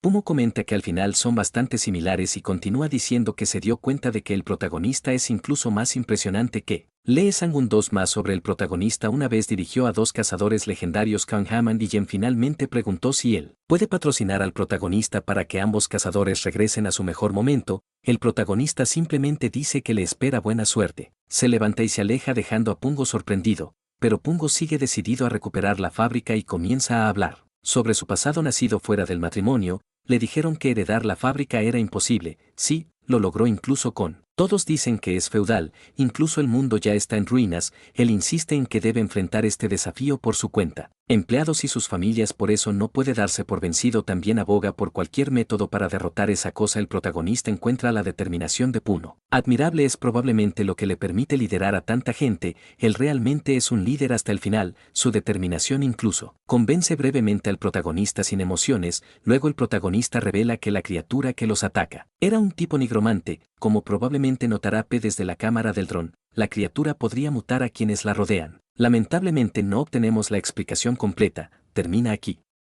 Lamentablemente, el desafío de Pondo finalmente termina en fracaso. Vemos una lista de bajas del intento de recuperación de la fábrica de los grupos de la tempestad. Sin embargo, el nombre del presidente no aparece en esta lista. Gracias a una notificación, el protagonista se da cuenta de que esta historia aún no ha terminado. Mirando la pantalla entiende que incluso en una era donde la mayoría de los elogiados abandonan sus empresas y los empleados se esconden detrás muros de hormigón y preocuparse solo por sí mismos, un empresario sigue liderando a quienes creen en el Asia. Éxito. Vemos al presidente Jipongo transformarse en un zombie guiando a un grupo masivo hacia la luz. Algo me dice que este no es el final.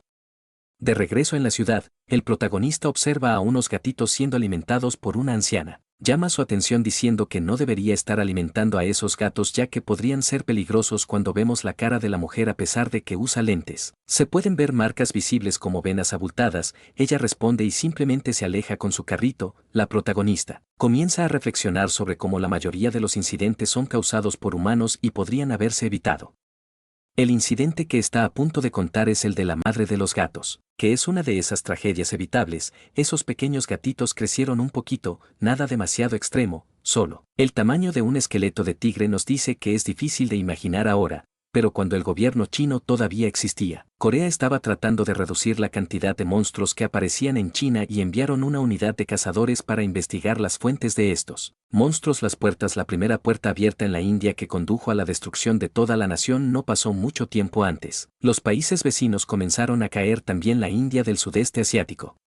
Eventualmente, Corea sería el siguiente si el problema no fuera. Resolvió que era uno de los cazadores enviados a China y durante el tiempo que estuvieron allí encontraron una ira capturada que había crecido cerca de las puertas que había sufrido. Mutaciones significativas que destruyen el equilibrio de la naturaleza simplemente por existir. Esa fue una de las primeras veces que descubrió tales mutaciones al regresar a sus interacciones con la anciana en otra ocasión en la que los gatos ya habían. Cuando ella creció, le preguntó si realmente quería correr el riesgo de que ellos la mataran. Ella simplemente respondió que no era su problema y que debería dejarla. Solo él siempre le avisaba cuando iba a reabastecer su sufrimiento, probablemente un eufemismo para algo rutinario, pero ella se negó a escuchar cada vez, pero como sea, ya no era una niña. Más tarde, en su búnker, la protagonista. Intenté hacer una figura de lana y gato como de costumbre, resultó ser una abominación horrorosa sacada directamente de una película de terror. Y debido a que su vida no puede permanecer en paz por mucho tiempo, comenzó a escuchar un pitido de su radio. Desafortunadamente para él, era Ken Durham. Hablando estresada, la protagonista inmediatamente preguntó qué era esta vez, ya que ya no podía soportarlo más. Ella se disculpó diciendo que tenía otra figura. Preguntar lo cual era cuestionable, ya que ella prometió que no tendría que asumir más misiones, pero según ella, una situación urgente había surgido. Al menos prometió que sería la última vez. Aparentemente también tuvo algo que ver con el cerca del complejo militar cerca de la base aérea donde vivía. Se había detectado una mutación. El protagonista ya tenía una idea de lo que estaba a punto de suceder, ya que su intuición rara vez le fallaba. Ella le informó que un grupo de gatos callejeros mutantes en el área había atacado a los residentes del apartamento. El número de víctimas no pudo ser confirmado y los sobrevivientes estaban demasiado asustados para salir. Se disculpó diciendo que no podía cazar a los mutantes, no solo que carecía de los suministros y el equipo para la tarea, sino que además simplemente no estaba de humor.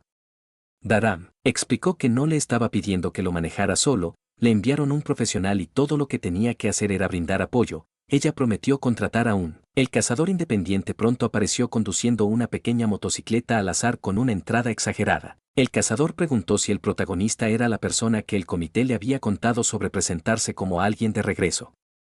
El protagonista respondió brevemente, identificándose como el cazador enviado para ayudarlo, pero tanto a los protagonistas como a nuestro horneado sorpresa les preguntó si era parte de la legendaria clase 13. Beck explicó que también se había graduado de la misma escuela, pero de clase 12 mencionó que esperaba que un judío en parte trabajara a tiempo parcial, pero al ver una figura tan legendaria durante el apocalipsis estaba más allá de su imaginación. Pero antes de que Bach pudiera terminar de hablar, sintió la mirada penetrante de el protagonista. Lo silenció. El protagonista afirmó que prefería no hablar del pasado. Beck de mala gana. Acordaron por parte de la poetisa que se trasladaron directamente al lugar de la investigación en la ciudad. Allí el protagonista preguntó si toda la sangre que vieron era de los gatos, pero confirmó que mientras estaba explorando el área, los gatos aparentemente habían desarrollado un gusto por los humanos carne y lo habían atacado de la nada, pero al final solo eran gatos huyendo después de recibir algunos golpes. Como el protagonista no pudo evitar pensar en lo imposible que sería derribar un tanque solo sin grandes habilidades o el coraje de los hombres. Se estima que Bach probablemente tenía al menos el rango A, que era el rango que se le habría dado al protagonista si todavía fuera un miembro activo de la unidad. Volviendo a la historia de Bach, mencionó que ya podría haberse ocupado de los gatos. Sin embargo, cuando estaba a punto de terminar el trabajo usando un explosivo C4, la mujer lo había detenido gracias a su interferencia. Rastrearlos nuevamente tomaría un tiempo, pero el esqueleto tenía una corazonada sobre donde podrían estar. En otro lugar, mientras Bach caía, la anciana llamó a los gatos, Herms, Dachis y Jack Field. Ella gritó por ellos, afirmando haber golpeado a su madre e instándolos a salir a cenar desde las sombras. El protagonista la observó con un rifle grande mientras Bach también estaba escondido. Cerca de allí el protagonista reconoció a la mujer como la que había estado alimentando a esos gatos. Si ella todavía los estaba buscando significaba que ya no estarían. Aparecerán pronto, por supuesto que aparecieron.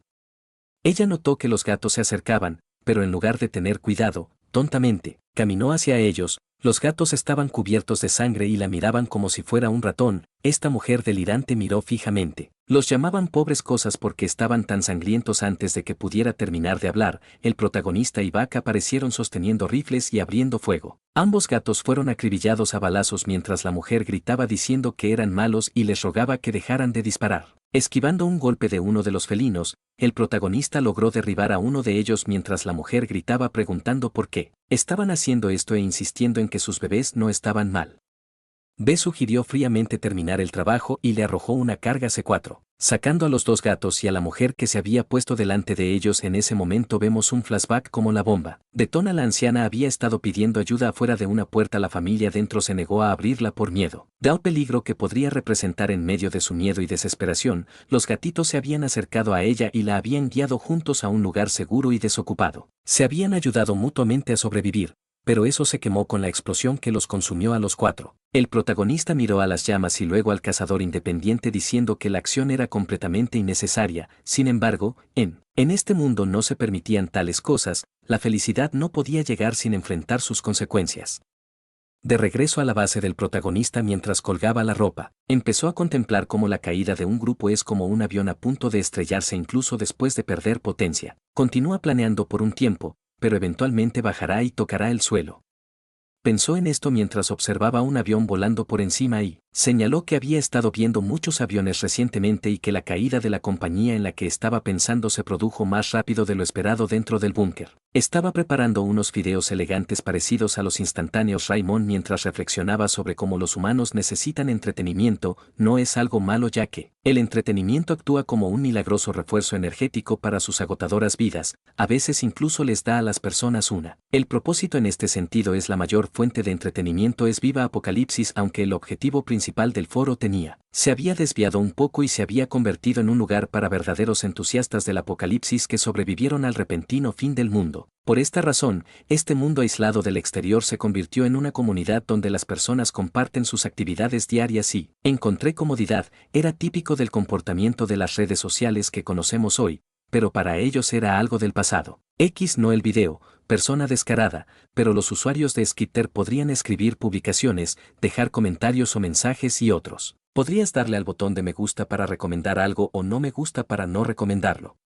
Hablando de me gusta, ¿has dejado el tuyo? Te estoy mirando de todos modos. Los comentarios que recibieron muchos me gusta fueron promovidos y destacados en la sección de publicaciones populares llamada La Mejor Noticia. Incluso, nuestro protagonista Park Ju, conocido como Skelton, logró que una de sus publicaciones figurara entre las mejores que publicó sobre su encuentro con el presidente Pungo. Simplemente escribió los hechos, ya sea por su habilidad para crear frases pegadizas, o el hecho de que conoció al presidente de Able. El puesto llamó la atención, su nombre previamente desconocido comenzó a ser. Escuché un poco más sobre algo relevante en ese momento. Alguien compartió una noticia que conmovió a toda la comunidad. En un frenesí, todo comenzó con un simple billete de lotería, el billete 301 de The Seven Event Hope Lottery, dirigido por Comité Nacional de Gestión de Crisis CNC. Si ayudas con los proyectos públicos del CNC, recibirás suministros y serás incluido en una lotería que se celebraba cada 3 días en un lugar específico. Esto hizo que el trabajo fuera mucho más agradable y por eso se volvió popular. Entre los trabajadores, los ganadores del segundo al quinto lugar recibieron algunos premios, aunque no fueron espectaculares, pero el ganador del lugar se convierte en propietario de un apartamento bien mantenido, provisto de recursos, alta seguridad y acceso a varias instalaciones. Este lugar era como un escondite barato. Los usuarios estaban emocionados por esto, impulsados por un deseo insaciable de ganar. Mientras explicaba esto, vimos publicaciones de personas que estaban cansadas de vivir bajo tierra, anhelando sentir el sol en su piel. Estaba tan llena que incluso se cuestionaron si podrían matar al ganador para reclamar el premio. La gente buscaba alguna evidencia de que alguien en realidad había ganado y finalmente surgió un ganador. Su alias era tan complejo que la gente simplemente lo llamaba M9. El protagonista durante las reuniones con John Manan había visto ocasionalmente a M9, no era llamativo ni nada, solo un tipo interrogando la carne. Sin importar sus publicaciones, especialmente las de 2009, atrajo una atención masiva, tanto positiva como negativa, y se disparó a la sección de mejores publicaciones, pero parece que toda esta atención se le subió a la cabeza ya que comenzó a actuar de manera extraña. M9 publicó que ya no soportaba quedarse en un lugar y que sentía que perdería la cabeza si se quedaba más tiempo en el búnker, y se preguntó cómo la gente logró soportarlo. Comentó que la gente sobrevive tanto tiempo solo para ser asesinada por algún asaltante astuto. Entonces él comenzó a infundir miedo, alegando que todos se aferraban a falsas esperanzas y que, en cambio, deberían disfrutar de sus vidas sin sentido y sin sentido. Por supuesto, la actitud arrogante enfureció a la comunidad, pero el protagonista solo estaba desconcertado por toda la situación, considerando que CNC depende de voluntarios para llevar a cabo tareas sencillas. ¿Cómo lograron construir un apartamento de lujo solo para premiar a unos pocos afortunados ganadores? No lo hizo. Quería arruinar el ambiente, pero la Nueva Corea no tenía los fondos para esto. Debe haber sido una forma de calmar al público, por lo que decidió llamar a Kim Duran por primera vez. Hace tiempo que incluso Kim se sorprendió por su llamada y comentó que era inusual.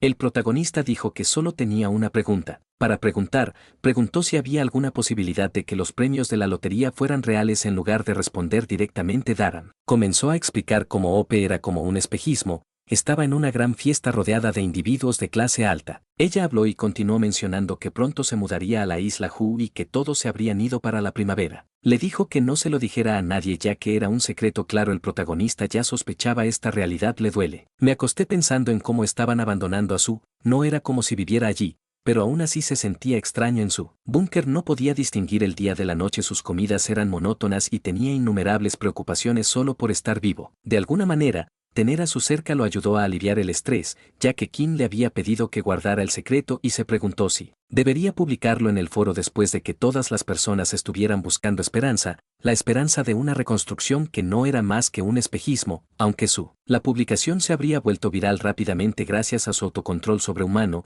logró evitar saltarse ese evento. Encontramos al protagonista inspeccionando algunas plantas que quería cultivar en casa antes de poder entregar el pago por ellas. Durante un intercambio, la otra persona le arrebató la bolsa de las manos y el esqueleto mencionó con calma que contenía 4 paquetes. Y podían comprobarlo si querían, era esencialmente el artículo más preciado para un fumador, 4 paquetes de cigarrillos. Mientras negociaban apareció un grupo de personas y les preguntó cuánto tiempo llevaban allí parados.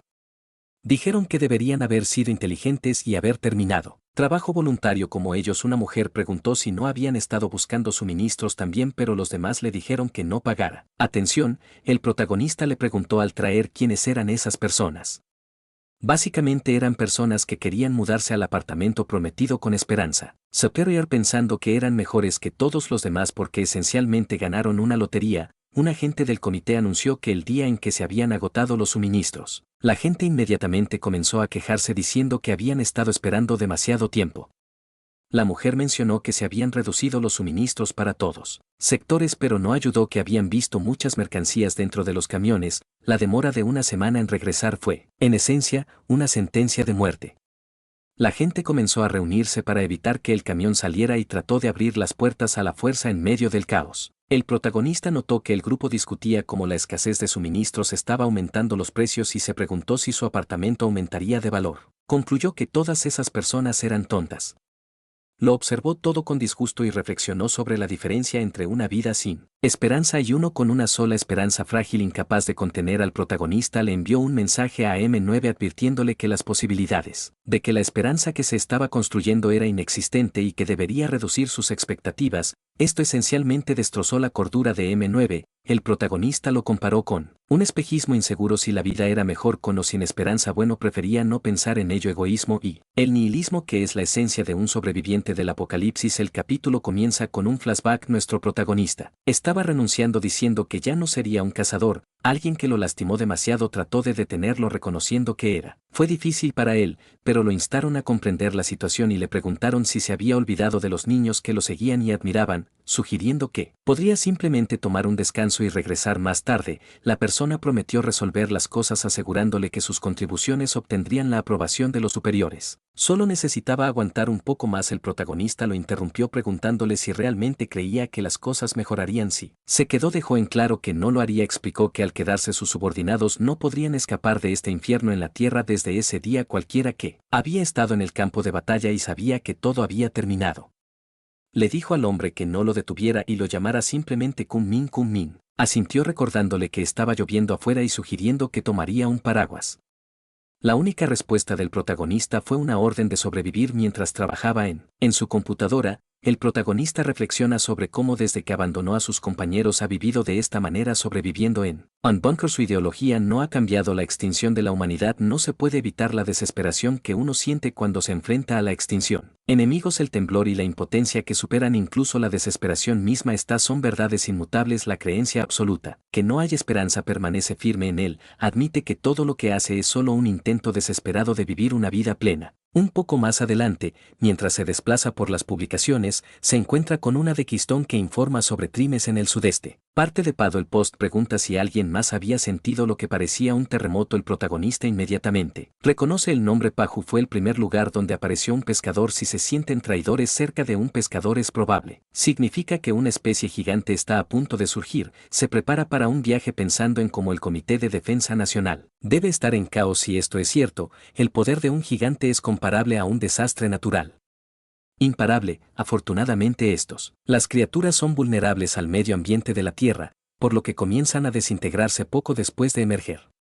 Cuanto más grandes son, más rápido se desintegran. Deteriorarse, por lo que la mejor estrategia es predecir su ruta y evitarlos a toda costa, al igual que prepararse para huracán. Dentro del caos del comité reina, la gente responde frenéticamente a llamadas desesperadas gritando para alertar. Los equipos de contramedidas se ponen en contacto con el jefe de defensa de Padu lo más rápido posible.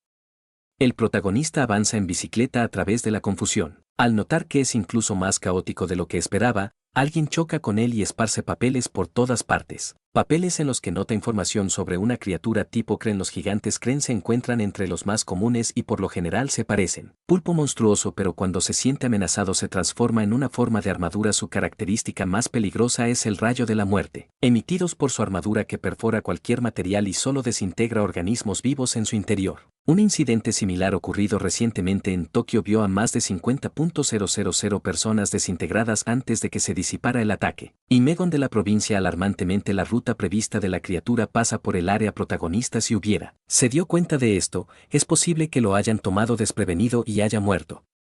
Busca en su cuaderno la fecha y recibe un mensaje que lo insta a hacerlo. Evacuar inmediatamente porque es una criatura tipo creen. El mensaje no se dio cuenta, ya lo sabía, pero la evacuación fue consejo estándar. El protagonista regresa a su búnker apresuradamente.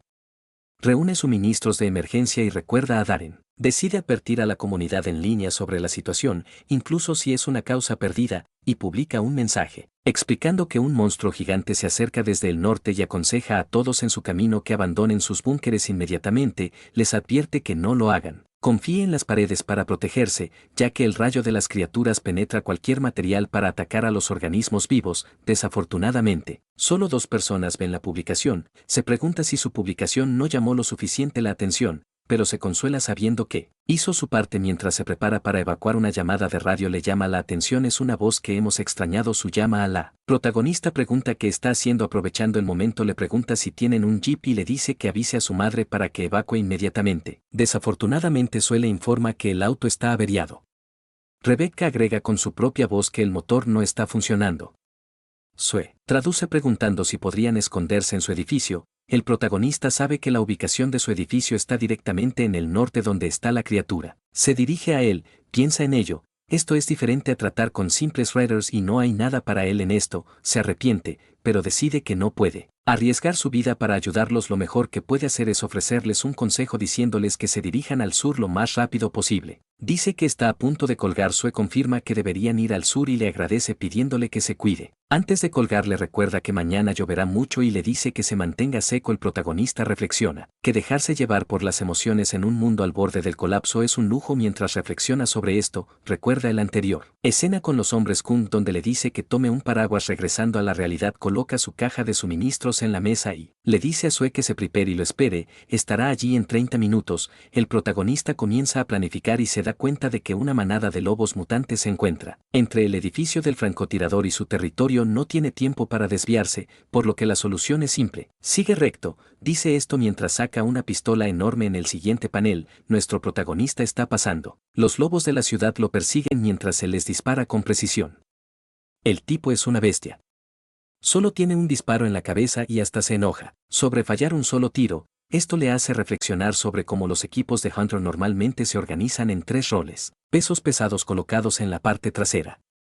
Estos son los usuarios de armas pesadas que brindan fuego de apoyo a los rastreadores que operan; mediocampo que controla el flujo de la batalla; atacantes aquellos en las líneas del frente que se enfrentan directamente con los monstruos ayudados por el alcance de los pesos pesados; y la asistencia táctica de los rastreadores hacen que un recuerdo del protagonista como un atacante empuñando su hacha y dividir una criatura y 2 con este solo golpe. Solía ser un atacante pero sabe que no puede confiar en refuerzos en esta situación. Está solo, debe pensar. Defiéndete rápidamente de los lobos Mune y mantén su velocidad al mismo tiempo. lo que hace que la situación sea increíblemente. A medida que se acerca al edificio del francotirador, nota algo más, un lobo enorme parado encima de otro. Construyendo esto, el líder de la manada es el mismo lobo que lideró a los invasores de clase F de hace unos capítulos cuando el alfa. El lobo aúlla y la manada se vuelve aún más agresiva y persigue al protagonista sin descanso, mientras que él se estrella contra los lobos, disparando maravillas con uno que golpeó incluso vino de él. Está seguro de que el alfa está planeando algo. Desafortunadamente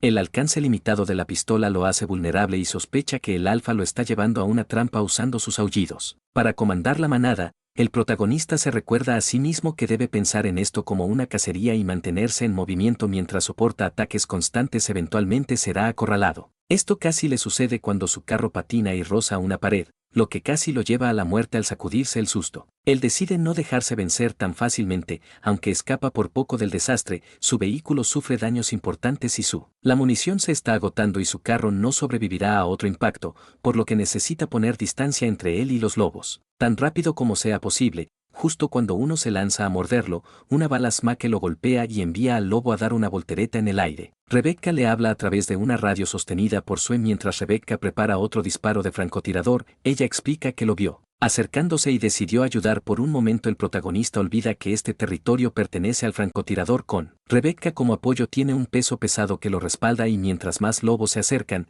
él pide a Rebecca ayuda a salir del auto y saca su hacha. Necesitan terminar esta pelea en 3 minutos o será hora de una pelea brutal. En la batalla, el protagonista desata una ráfaga de golpes de hacha. Rebecca realiza disparos de francotirador precisos y juntos desmantelar la manada. Sin embargo, un lobo observa desde el margen al alfa incluso después de que todos sus subordinados hayan sido asesinados. No ataca, simplemente mira fijamente a los ojos del protagonista antes de retirarse. Sue se acerca al protagonista y lo llama. Se acerca a él y lo abraza. Rebecca se une a ellos poco después. Skeleton simplemente dice que necesitan irse rápidamente de alguna manera. El pequeño carrito sigue en funcionamiento después de un tiempo en la carretera. Sue se despierta para ver la puesta de sol y les pide que paren él. El protagonista explica que los colores impresionantes son causados por fragmentos de un monstruo tipo creen que se oxidan. Sugiere. Las dos mujeres se quedan quietas por un momento mientras él toma una foto para conmemorar el viaje y este monstruoso amanecer. Mientras toma la foto a alguien, otra persona se toma una foto y una mujer le pregunta qué está haciendo y se pregunta si se está tomando una selfie. Responde que no, que está capturando algo mucho más interesante y que mis amigos podrían ser el defensor. Mirando la foto que tomó el protagonista no parecía tan malo. Comentó que necesitarían recuerdos como este para apreciar en el futuro. Después de esto, en el momento en que la escena vuelve al búnker del protagonista, vemos que la foto que publicó de ellos recibió un reconocimiento decente. Comentarios a lo largo del tiempo: 72 me gusta y 4 no me gusta. Naturalmente difuminó sus rostros para proteger sus identidades. Los comentarios describieron la publicación como dulce y muchos preguntaron por qué les había oscurecido los ojos. Gracias a la publicación, el protagonista ganó una buena cantidad de vistas en los comentarios. Sin embargo, un comentario se destacó y fue preocupante, fue de él, el defensor que había publicado sobre otra muerte. El protagonista se pregunta a quién había matado el defensor esta vez, pero resulta no ser una persona. Era el cadáver de un monstruo. El defensor había publicado una foto del mismo atardecer que el protagonista había capturado. Al hacer el signo de la paz hacia la cámara, el protagonista se dio cuenta inmediatamente de que, a juzgar por la hora y el ángulo, sin duda habían estado en el mismo lugar. Cuando se dio cuenta de esto, el protagonista recibió un mensaje del defensor. El mensaje fue directo preguntando si era la persona de la foto que había tomado el defensor. Revisando las publicaciones anteriores del defensor, el protagonista ya sabía que el tipo vivía cerca de Wango. Debe haber sido una coincidencia que sus caminos se cruzaran mientras evacuaban. Por ahora lo negó aquí. Aprende que el apodo del protagonista es esqueleto escéptico, que se traduce como esqueleto SK sin creencia. Sin embargo, el defensor ya sabía que era él al haber visto tanto la publicación como el protagonista en la escena. Respondió que era él. Es curioso cómo el protagonista seguía intentando negarlo y luego, en un tono desarmantemente casual, el defensor le agradeció, diciendo que el poste de advertencia lo había ayudado a sobrevivir y preguntó qué pensaba el protagonista sobre hacerse amigos. Antes de que el protagonista pudiera responder, Rebecca lo llamó por radio y le informó que un gran grupo de personas se dirigía hacia su ubicación. El protagonista no se sorprendió por estos visitantes no deseados, lo esperaba especialmente después de su batalla con el oro. el líder de la manada de lobos mutantes, con la manada debilitada y sus números reducidos, no podría. Ya no podía impedir que los refugiados llegaran a su escondite, pero el verdadero problema era donde eligieron establecerse, justo al lado. El extractor de aire de su generador de todos los lugares donde acamparon cerca del corazón de su búnker, un generador diésel masivo, llamado el corazón del esqueleto, era enorme y abarcaba todo un túnel subterráneo y su potencia de salida era impresionante, pero el escape produjo un humo denso justo cuando una casa con chimenea revela que alguien está cocinando adentro. Encender el generador alertaría a los demás sobre la ubicación de su búnker, pero apagar el generador tampoco era una subasta sin él, su búnker dejaría de funcionar como hogar con el calor del verano y el suministro de alimentos de su congelador se estropearía, descarrilando su proyecto a largo plazo. Planes a juzgar por las apariencias, el grupo no parecía ser invasor todavía, por lo que consideró resolver la situación. A través del diálogo, mientras su líder instruía al grupo a mantener los objetos cerca de las tiendas y evitar encender un fuego, el protagonista apareció empuñando un ametralladora, anunció que esto era propiedad privada y exigió que abandonaran de inmediato a un individuo jugueteando en él. Un hombre mayor, aparentemente el líder del grupo, cuestionó si la propiedad todavía importaba en su situación actual. Trató de llamar hacia las cosas pidiendo a los protagonistas que no sospecharan, presentó un certificado de autorización. Por sus actividades que los identificaban como parte de un equipo pionero, el protagonista recordó haber visto una publicación sobre tal tropas pioneras en la comunidad. Resumiendo 3 puntos: el gobierno reunió a gente de las principales ciudades para esfuerzos de reconstrucción urbana. La reconstrucción nunca se llevó a cabo. Las personas no esenciales fueron enviadas como tropas pioneras, que en su mayoría consistían en las personas mayores. A medida que la capacidad de alojamiento urbano disminuía, fueron expulsadas con el pretexto de realizar esfuerzos pioneros. Este grupo no fue la excepción, pero lo más importante es que no eran invasores, al menos no todavía de Goodwill. El protagonista les dio 3 días para empacar y marcharse. El anciano se indignó argumentando que tenían autorización legal para estar allí. El protagonista replicó que el Estado ya no existía, lo que hacía que la autorización careciera de sentido. Cuando el 3 pasaron los días y el grupo no mostraba señales de irse, incluso en la mañana del 4.º día, cuando los enfrentó el anciano, ofrecieron excusas diciendo que no podían irse sin la aprobación de sus superiores dejando el área designada. Afirmó que esto resultaría en la confiscación de recursos destinados a sus familias, pidió más tiempo y pidió que le dijeran algunas cosas. Semanas después, durante la conversación, una mujer mayor dio un paso adelante y le rogó a un protagonista que tuviera piedad. Explicó que todos ellos fueron víctimas abandonadas por sus familias y expulsadas de las ciudades debido a su edad. No tenía ninguna intención maliciosa, dijo, y le pidió que pensara en ellos como vecinos pacíficos. Le entregó lo que parecía ser una barra de granola, pero el protagonista no respondió. En su búnker, se quejó del ambiente frío y húmedo. Frustrado con la situación, se preguntó si podría resolverla. Todo simplemente matándolos a todos. Sin embargo, su conciencia le recordó sus límites, aún no eran invasores. Matarlos no era una opción y se preguntó si había otra solución. Sorprendentemente, lo único que aún funcionaba en su búnker era su computadora portátil. El protagonista aprovechó para pedir consejo a la comunidad explicando que los refugiados que dicen ser pioneros había acampado cerca de su generador impidiéndole usarlo. La mayoría de los comentarios lo ridiculizaban llamándolo cobarde o demasiado cauteloso. Sin embargo, un mensaje se destacó, no un comentario, sino un mensaje directo del defensor. El mensaje advirtió que estos refugiados eventualmente se convertirían en invasores si sus suministros se acababan y matarían al protagonista primero para tomar lo que tenía. La única forma de sobrevivir era atacar primero. El protagonista admitió a regañadientes que el defensor tenía razón. Los refugiados se aferraron a los últimos restos de orden, pero no tuvo más remedio que observarlos más a fondo para ver cómo iban las cosas. Al día siguiente, mientras caminaba, el protagonista habló con alguien que le comentó que esperaba un escéptico esqueleto para ser un hombre de mediana edad promedio. La persona real no coincidía con la persona en línea que pasa tanto tiempo en las redes sociales. Parecieron crear una nueva personalidad. El orador era Kao, uno de los pocos usuarios normales de Viva Foro de Apocalipsis. Kao le dijo al protagonista que había encontrado algo interesante cerca de una montaña cercana y lo que descubrió fue realmente notable. Cápsula, o en otras palabras un huevo de monstruo. El protagonista comienza a recordar el día anterior cuando estaba navegando y vi la publicación de Kao preguntando si alguien sabía qué era esa cosa gigante que parecía un malvavisco. Por supuesto, nuestro protagonista lo sabía. No era un malvavisco sino un huevo monstruo.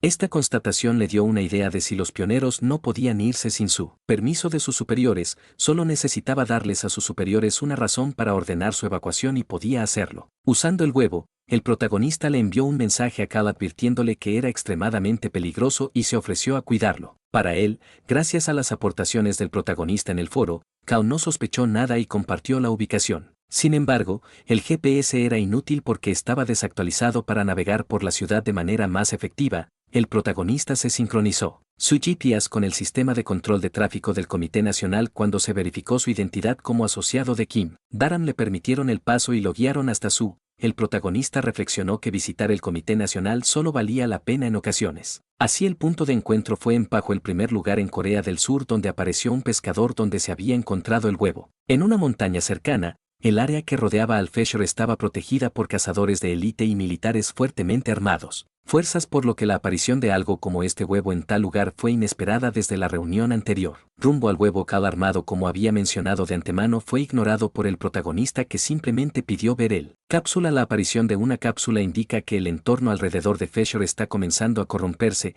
lo que significa que el área pronto se convertirá en completamente inhabitable. Con el protagonista llegó al huevo, Cal preguntó si realmente era un huevo monstruo y si no era peligroso. Por supuesto que lo era, ya le había advertido sobre eso. Para demostrarlo, agarró su hacha y le dijo a Cal para dar un paso atrás y advertirle que si algo pasaba debía tomar las llaves y marcharse. El protagonista no quería que las cosas llegaran tan lejos, pero nada está garantizado en este mundo. Que después de dar esa advertencia, el protagonista se abalanzó sobre el huevo asestando un poderoso golpe de hacha, con suficiente fuerza para cortar el aire con la intención de destruirlo, pero justo antes de golpear el huevo, una manifestación de energía lo protegió, reflejando que los protagonistas lo atacaron y casi le cortaron la garganta a Cal. Comprensiblemente confundido, preguntó qué pasaba. El protagonista explicó que era una barrera reflectante que manipula y distorsiona las dimensiones, enviando cualquier ataque de regreso a su origen. Esta fue una de las razones por las que los humanos no pudieron derrotar a los monstruos. El protagonista le aseguró a Cal que mientras el huevo no se sintiera amenazado no había nada que temer. Naturalmente, Cal preguntó qué haría. Ocurrió si algo incontrolable salía del huevo.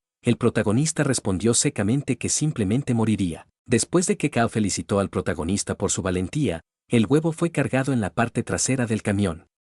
Kyle comenzó cuestionando si el protagonista era realmente un esqueleto, ya que era completamente diferente de lo que Cal había imaginado. Kyle esqueleto era solo otro viejo extraño, un tipo que usaba etiquetas extrañas, interactuaba con cebos obvios y se ponía feliz cada vez que alguien publicaba algo inapropiado. El protagonista desestimó la conversación diciendo que estaba ocupado y preparado para irse. Kyle le agradeció por ayudar, pero el protagonista nunca oportunista le pidió a Cal que le diera me gusta a sus publicaciones como una forma de mostrar gratitud. Incluso señaló en broma el olor de como si Cal aún no hubiera dado. Después de que Cal prometiera comenzar a darle me gusta a sus publicaciones, el protagonista comenzó a irse reflexionando sobre el encuentro que el protagonista sintió. Fue como encontrarse con un viejo amigo o un primo lejano con el que era cercano. El niño se preguntó si este sentimiento era resultado del apocalipsis. En el camino de regreso, el protagonista abandonó deliberadamente el lugar. Cápsula en una carretera cercana con la esperanza de que los pioneros la encontraran y efectivamente, finalmente se toparon con ella. Se especuló sobre si realmente era un malvavisco gigante y el líder se comunicó con la sede para informar sobre el objeto no identificado cerca de la carretera. Dentro de su territorio, el cuartel general ordenó de inmediato la evacuación, confirmándose a través de imágenes de vigilancia que era un huevo monstruo. Se les instruyó no provocar al huevo bajo ninguna circunstancia. Los pioneros discutieron sobre su equipo, pero sus superiores les ordenaron firmemente que regresaran de inmediato. No fue una sugerencia, fue una orden. Por fin el protagonista pudo encender su generador. No podía dejar de admirar su meticulosa. El plan de la presencia de los huevos había hecho que su territorio volviera a ser pacífico. Un mes después, notó que no había escuadrones de reconocimiento. Se ha visto que desde que la entrada a su territorio fue sellada, incluso Kim, que llamaba a menudo para pedir favores, dejó de comunicarse, probablemente porque se centró en los preparativos para la reubicación en la isla de Juju. Había pasado un tiempo desde que escuchó del comité que su cuerpo, Nio y territorio finalmente estaban en paz. Pensó que si sus días continuaban así, esto lo podría incluso hacer morir feliz. Publicó sobre la resolución de la situación con los pioneros, pero no estaba contento. Cuando Defender dejó un comentario en la publicación sobre el lado positivo, Cal había cumplido su promesa y le agradaba el protagonista. El comentario del defensor se refería al estado actual de Zule e incluía una imagen de una protesta en la que la gente estaba oponiéndose a los planes de reubicación del gobierno y exigiendo que el Comité Nacional garantice la seguridad de su familia. Se preguntaron por qué sus vidas parecen importa menos que otros. En su Kim Daram estaba con el director en su oficina advirtiéndole que se mantuviera alejado de la ventana y los manifestantes del caso a través de piedras que podrían ser peligrosas. El director, cuya identidad ahora conocemos, le preguntó directamente si ese tipo todavía estaba vivo, lo cual ella no entendió. Él aclaró y preguntó si Park Ju todavía estaba vivo. El director se reveló que Lee Se-han, el actual jefe del CNC, le ordenó que se comunicara con Park Ju si aún estaba vivo, y le preguntó cuánto tiempo planeaba permanecer escondido. Ella también debería decirle que el legendario profesor cazador quería. Conoce. El protagonista comienza un monólogo sobre años atrás cuando el primer pescador apareció en los países del mundo alrededor. El mundo entero expresó sus preocupaciones sobre el evento, pero sin excepción, sus preocupaciones tenían motivos ocultos. Se propusieron utilizar esta anomalía en su beneficio poco después de que se llevó a cabo una investigación a gran escala. Identificar la naturaleza de estas anomalías y luego ver una escena en la que intentaban fotografiar a un tal señor Khmer Fisher bajo un resplandor azul radiante. Lo que nadie esperaba era que algo pasara en ese momento. Mientras le gritaban a Ken que se alejara, fueron exterminados por una criatura que parecía como una araña con tentáculos por cabeza. El protagonista continúa explicando que estos intentos de investigación solo aceleró la aparición de monstruos. La humanidad, tomada completamente desprevenida, sufrió inmensas pérdidas. Solo entonces se dieron cuenta del verdadero peligro de la situación en la que se encontraban para combatir a estos monstruos que habían creado y comenzaron a entrenar una nueva unidad militar, los cazadores nuestros. El protagonista era parte de la clase 13 de la guardia de una escuela especializada en el entrenamiento de cazadores. En esta escuela la gente se quejó de que durante los 3 años el protagonista ocupó constantemente el primer lugar, dejando a Lee Sang en segundo lugar. Cada vez que algunos especulaban, el único momento en el que el protagonista no pensaba en matar monstruos era cuando estaba dormido. Aunque otros creen que incluso entrenó en sus sueños, al regresar al presente el protagonista recibe un pitido en la radio. Es Kim Duram quien ya asume que se trata de la protesta en su. Sin embargo, él responde de mal humor cuando le pregunta de qué se trata esto. En ese momento la voz que responde es la de Lee Sang-hun, quien cuestiona si la cápsula en la Ruta 13 era el protagonista. Incapaz de negarlo, el protagonista simplemente pregunta cómo le descubrió que eran antiguos compañeros de la escuela de cazadores después de. Lee Sang-han comenta que si una cápsula aparece cerca de un área no corrupta debe ser obra de una secta local. El miembro pregunta si el verdadero nombre del protagonista no concuerda con el de Yu. Lean pregunta por qué lo hizo el protagonista, cuestionando si entendió las consecuencias de si un monstruo había sido convocado cuando se abrió la cápsula. Esto confunde al protagonista ya que no sabía que las cápsulas podían invocar monstruos.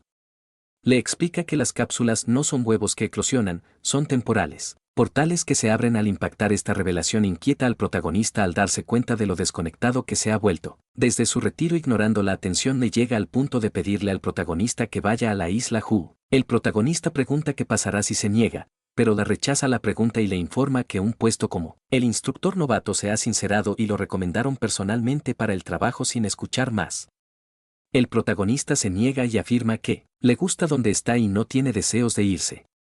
Lee se pregunta si el protagonista realmente ve un futuro en un lugar así o si su mente está plagada de un complejo de inferioridad. Este comentario toca una fibra sensible que deja al protagonista. Lee, momentáneamente en silencio, insiste en afirmar que ni él ni el protagonista tenían un verdadero talento para el corte. La conversación es corta, el protagonista le dice a Lee que deje de hacer tonterías, reitera que no aceptará el puesto y les aconseja que busquen a alguien más para el papel de instructor. Le comenta que el protagonista es tan terco como siempre y advierte que el área metropolitana pronto estará en peligro y le dice que se mantenga a salvo antes de terminar la llamada, dejando al protagonista solo en su búnker con sus pensamientos. Al día siguiente el protagonista sale con la osa. Ha pasado 1 año y 11. Habían pasado meses desde la guerra y plantó algunas semillas de arroz en un campo abandonado. Para su sorpresa, los cultivos crecieron mejor de lo que él esperaba. Había esperado esto gracias a las enseñanzas del viejo Kim, quien le había dicho que con solo una asada podían sembrar semillas. Asegurar la alimentación incluso si era un trabajo intensivo, el viejo Kim había enfatizado que nunca se debe subestimar ni un solo grano de arroz. Gracias a esa sabiduría el protagonista ahora tiene arroz para comer por un rato, un lujo raro en este apocalíptico mundo. Para los que aún tenéis acceso a Ras, disfrutadlo mientras podáis, porque en unos días recientemente el protagonista notó un rumor que se extendía de que Defender podría ser una mujer. Esta especulación surgió de From Shadows en una imagen publicada por Defensor mostrando una silueta que parecía femenina. El usuario Unicornio 18 fue el primero en detectar y dar a conocer esto. Observación sin neon o PP Post Defender había hecho sobre muertes confirmadas. Esto hizo que el protagonista se preguntara si alguien que quisiera defenderla, si realmente fuera una mujer, actuaría sola. Sin embargo, él descarta la idea como una tontería, razonando que la silueta debe haber sido una coincidencia de ángulos de cámara mientras navegaba en línea. Recuerda Lee diciendo las palabras de quien para mantenerse con vida, pero él se encoge de hombros. Después de todo, su ubicación es el lugar más seguro del mundo. Los pensamientos del protagonista se desplazan al pasado, a una lección en la que Lee cantó y le preguntó sobre las clasificaciones de los monstruos. El maestro le explicó que recuerda a Lee sentado en el primer asiento de la fila con seriedad y expresando claramente sus dudas de que fuera competitivo y joven, una combinación. El protagonista respetado mientras recuerda otra llamada interrumpe sus pensamientos. Es Kim Durham. Nuevamente molesto respondió preguntando qué quiere esta vez, si se trata de la isla Hu. El asunto está resuelto y él está no disponible. Está a punto de colgar cuando ella lo interrumpe para informarle que el director ha fallecido. En estado de shock, el protagonista pregunta si sucedió de repente. Durham explica que el director tomó una decisión extrema por su cuenta y agrega que dejó una herencia. Al final alguien tuvo que hacerse responsable de este mundo y sus ruinas. Finalmente ella pregunta si el protagonista lo hará. Asiste al funeral del director con esfuerzo. Sang-han le informa que el memorial se llevará a cabo en el ejército hospital donde se encuentra su esposo. Debido a la situación actual apenas pudieron preparar nada. Ella también pregunta si tendrá que tomar el camino con la cápsula para llegar allí. Cuando confirme que ella menciona que fuerzas de seguridad fueron enviadas a la zona el día anterior, y le advierte que podría ser incómodo si se encuentran. El protagonista pregunta si enviaron personas a ese lugar de todos los lugares y maravillas. Si le cantaba, quien incluso en la muerte estaba decidido a tener una batalla de egos con el frustrado, grita al aire, acusando a Lee de dificultar las cosas al obligarlo a tomar el camino sin pavimentar, actuando como si el espíritu de Lee estuviera presente. Grita sobre lo típico que era de él hacer tal cosa. Por supuesto, la imagen de Lee Sang, quien en su mente responde agarrando dos hachas tácticas, una de los pocos objetos que conservó después de renunciar. Se prepara para llevarlos consigo. Tal vez no signifiquen mucho, pero tal vez, solo tal vez, él quería ver a Lee Sang, quien como soldado por última vez con sus armas en la mano se dispone a presentar sus respetos para evitar. En los caminos donde están estacionados los soldados, decide tomar un desvío por el camino de tierra y finalmente se encuentra con Sunan, un cazador independiente, quien realiza trabajos ocasionales para el Comité Nacional. El protagonista explica que el fenómeno del despertar apareció por primera vez después del 30% de la humanidad. La población fue aniquilada por monstruos y comenzaron a surgir personas con poderes parecidos a los de los monstruos. Investigaciones posteriores reveló una forma de despertar artificialmente tales poderes y los gobiernos comenzaron a reclutar a estos individuos como cazadores. Como resultado, muchos cazadores de la vieja escuela fueron eliminados del campo de batalla en medio de esta patrulla postapocalíptica. Soldado le pregunta a Beck quién es Skelton. Beck responde identificándolo como un ex-hunter novato. Soldado le pregunta si Skelton era como un cocinero que trabajaba a tiempo parcial. Naturalmente se preguntan por qué un ex cazador está tomando el peligroso camino de tierra, en lugar de la carretera principal, especulando si podría ser un criminal o algo similar en lugar de abordar. Las insinuaciones del protagonista simplemente preguntan a qué unidad pertenecen, lo que aparentemente ofende a los soldados. Comienzan a acercarse a él declarando que no hay salvación. Un soldado que se siente audaz se acerca y exige. ¿Sabe de qué comunidad es? El protagonista con firmeza responde que es de la unidad 13. Al escuchar esto, el novato observa que los miembros de la 13ª unidad eran considerados veteranos, pero que aún debían saber lo peligrosas que son las cápsulas. A partir de su entrenamiento, lanza una amenaza velada que aconseja al protagonista que se dé la vuelta mientras continúa la conversación. Permanece civilizado. El protagonista reflexiona que evitar el conflicto suele ser la opción más inteligente y considera simplemente. Sin embargo, mientras sopesa sus opciones, un recuerdo de Lee le dice que cuando eran más jóvenes, le había preguntado quién resurgiría. Ya sea que actúe o no, Esto reaviva un fuego dentro de él, señala la cápsula y desafía al grupo afirmando que si pudieran manejar la cápsula con mucho gusto regresaría sin esperar una respuesta. El protagonista carga contra la cápsula aterrizando golpe tras golpe a pesar de sus esfuerzos apenas rozan la superficie y los soldados quedan atónitos viéndolo atacar a una velocidad incomprensible. Comienzan a preguntarse si está lo suficientemente loco como para despertar el contenido de la cápsula a propósito, y eso es exactamente lo que sucede. Un portal masivo se materializa mientras observan con horror cómo la criatura interior comienza a emerger. El protagonista observa que su cabeza se parece a una estatua antigua, lo que indica que es un tipo bailarín. Sin embargo, a medida que continúa apareciendo, se da cuenta de que en realidad, es un tipo nigromante, el mismo tipo de criatura que apareció durante la invasión de la fábrica, donde un grupo entero, el ejército, fue diezmado. La criatura extiende sus brazos preparándose para desatar un ataque devastador, pero afortunadamente para el protagonista, su campo de fuerza no funciona a corta distancia. Sin dudarlo, lanza 2 golpes brutales con su hachas que cortan todos sus brazos. Familiarizado con los patrones de ataque de la criatura, anticipa la formación de púas que estallan desde sus extremidades. Mientras salen disparados, él los esquiva a todos imprudentemente, cerrando la distancia arriesgando su vida. Tiene como objetivo acabar con él de un golpe decisivo. El protagonista corta a la criatura que se derrumba frente a él. Antes de desintegrarse en polvo, se vuelve hacia el grupo de soldados, los mira fijamente y les pregunta, ¿qué están esperando? Despejen el camino ahora. Oigan, todos lo hicieron. ¿Te gustó esta historia? A mí me gustó mucho. Si quieres seguir la siguiente parte, asegúrate de suscribirte al canal y dejar un like. Nos vemos en la siguiente historia, chicos.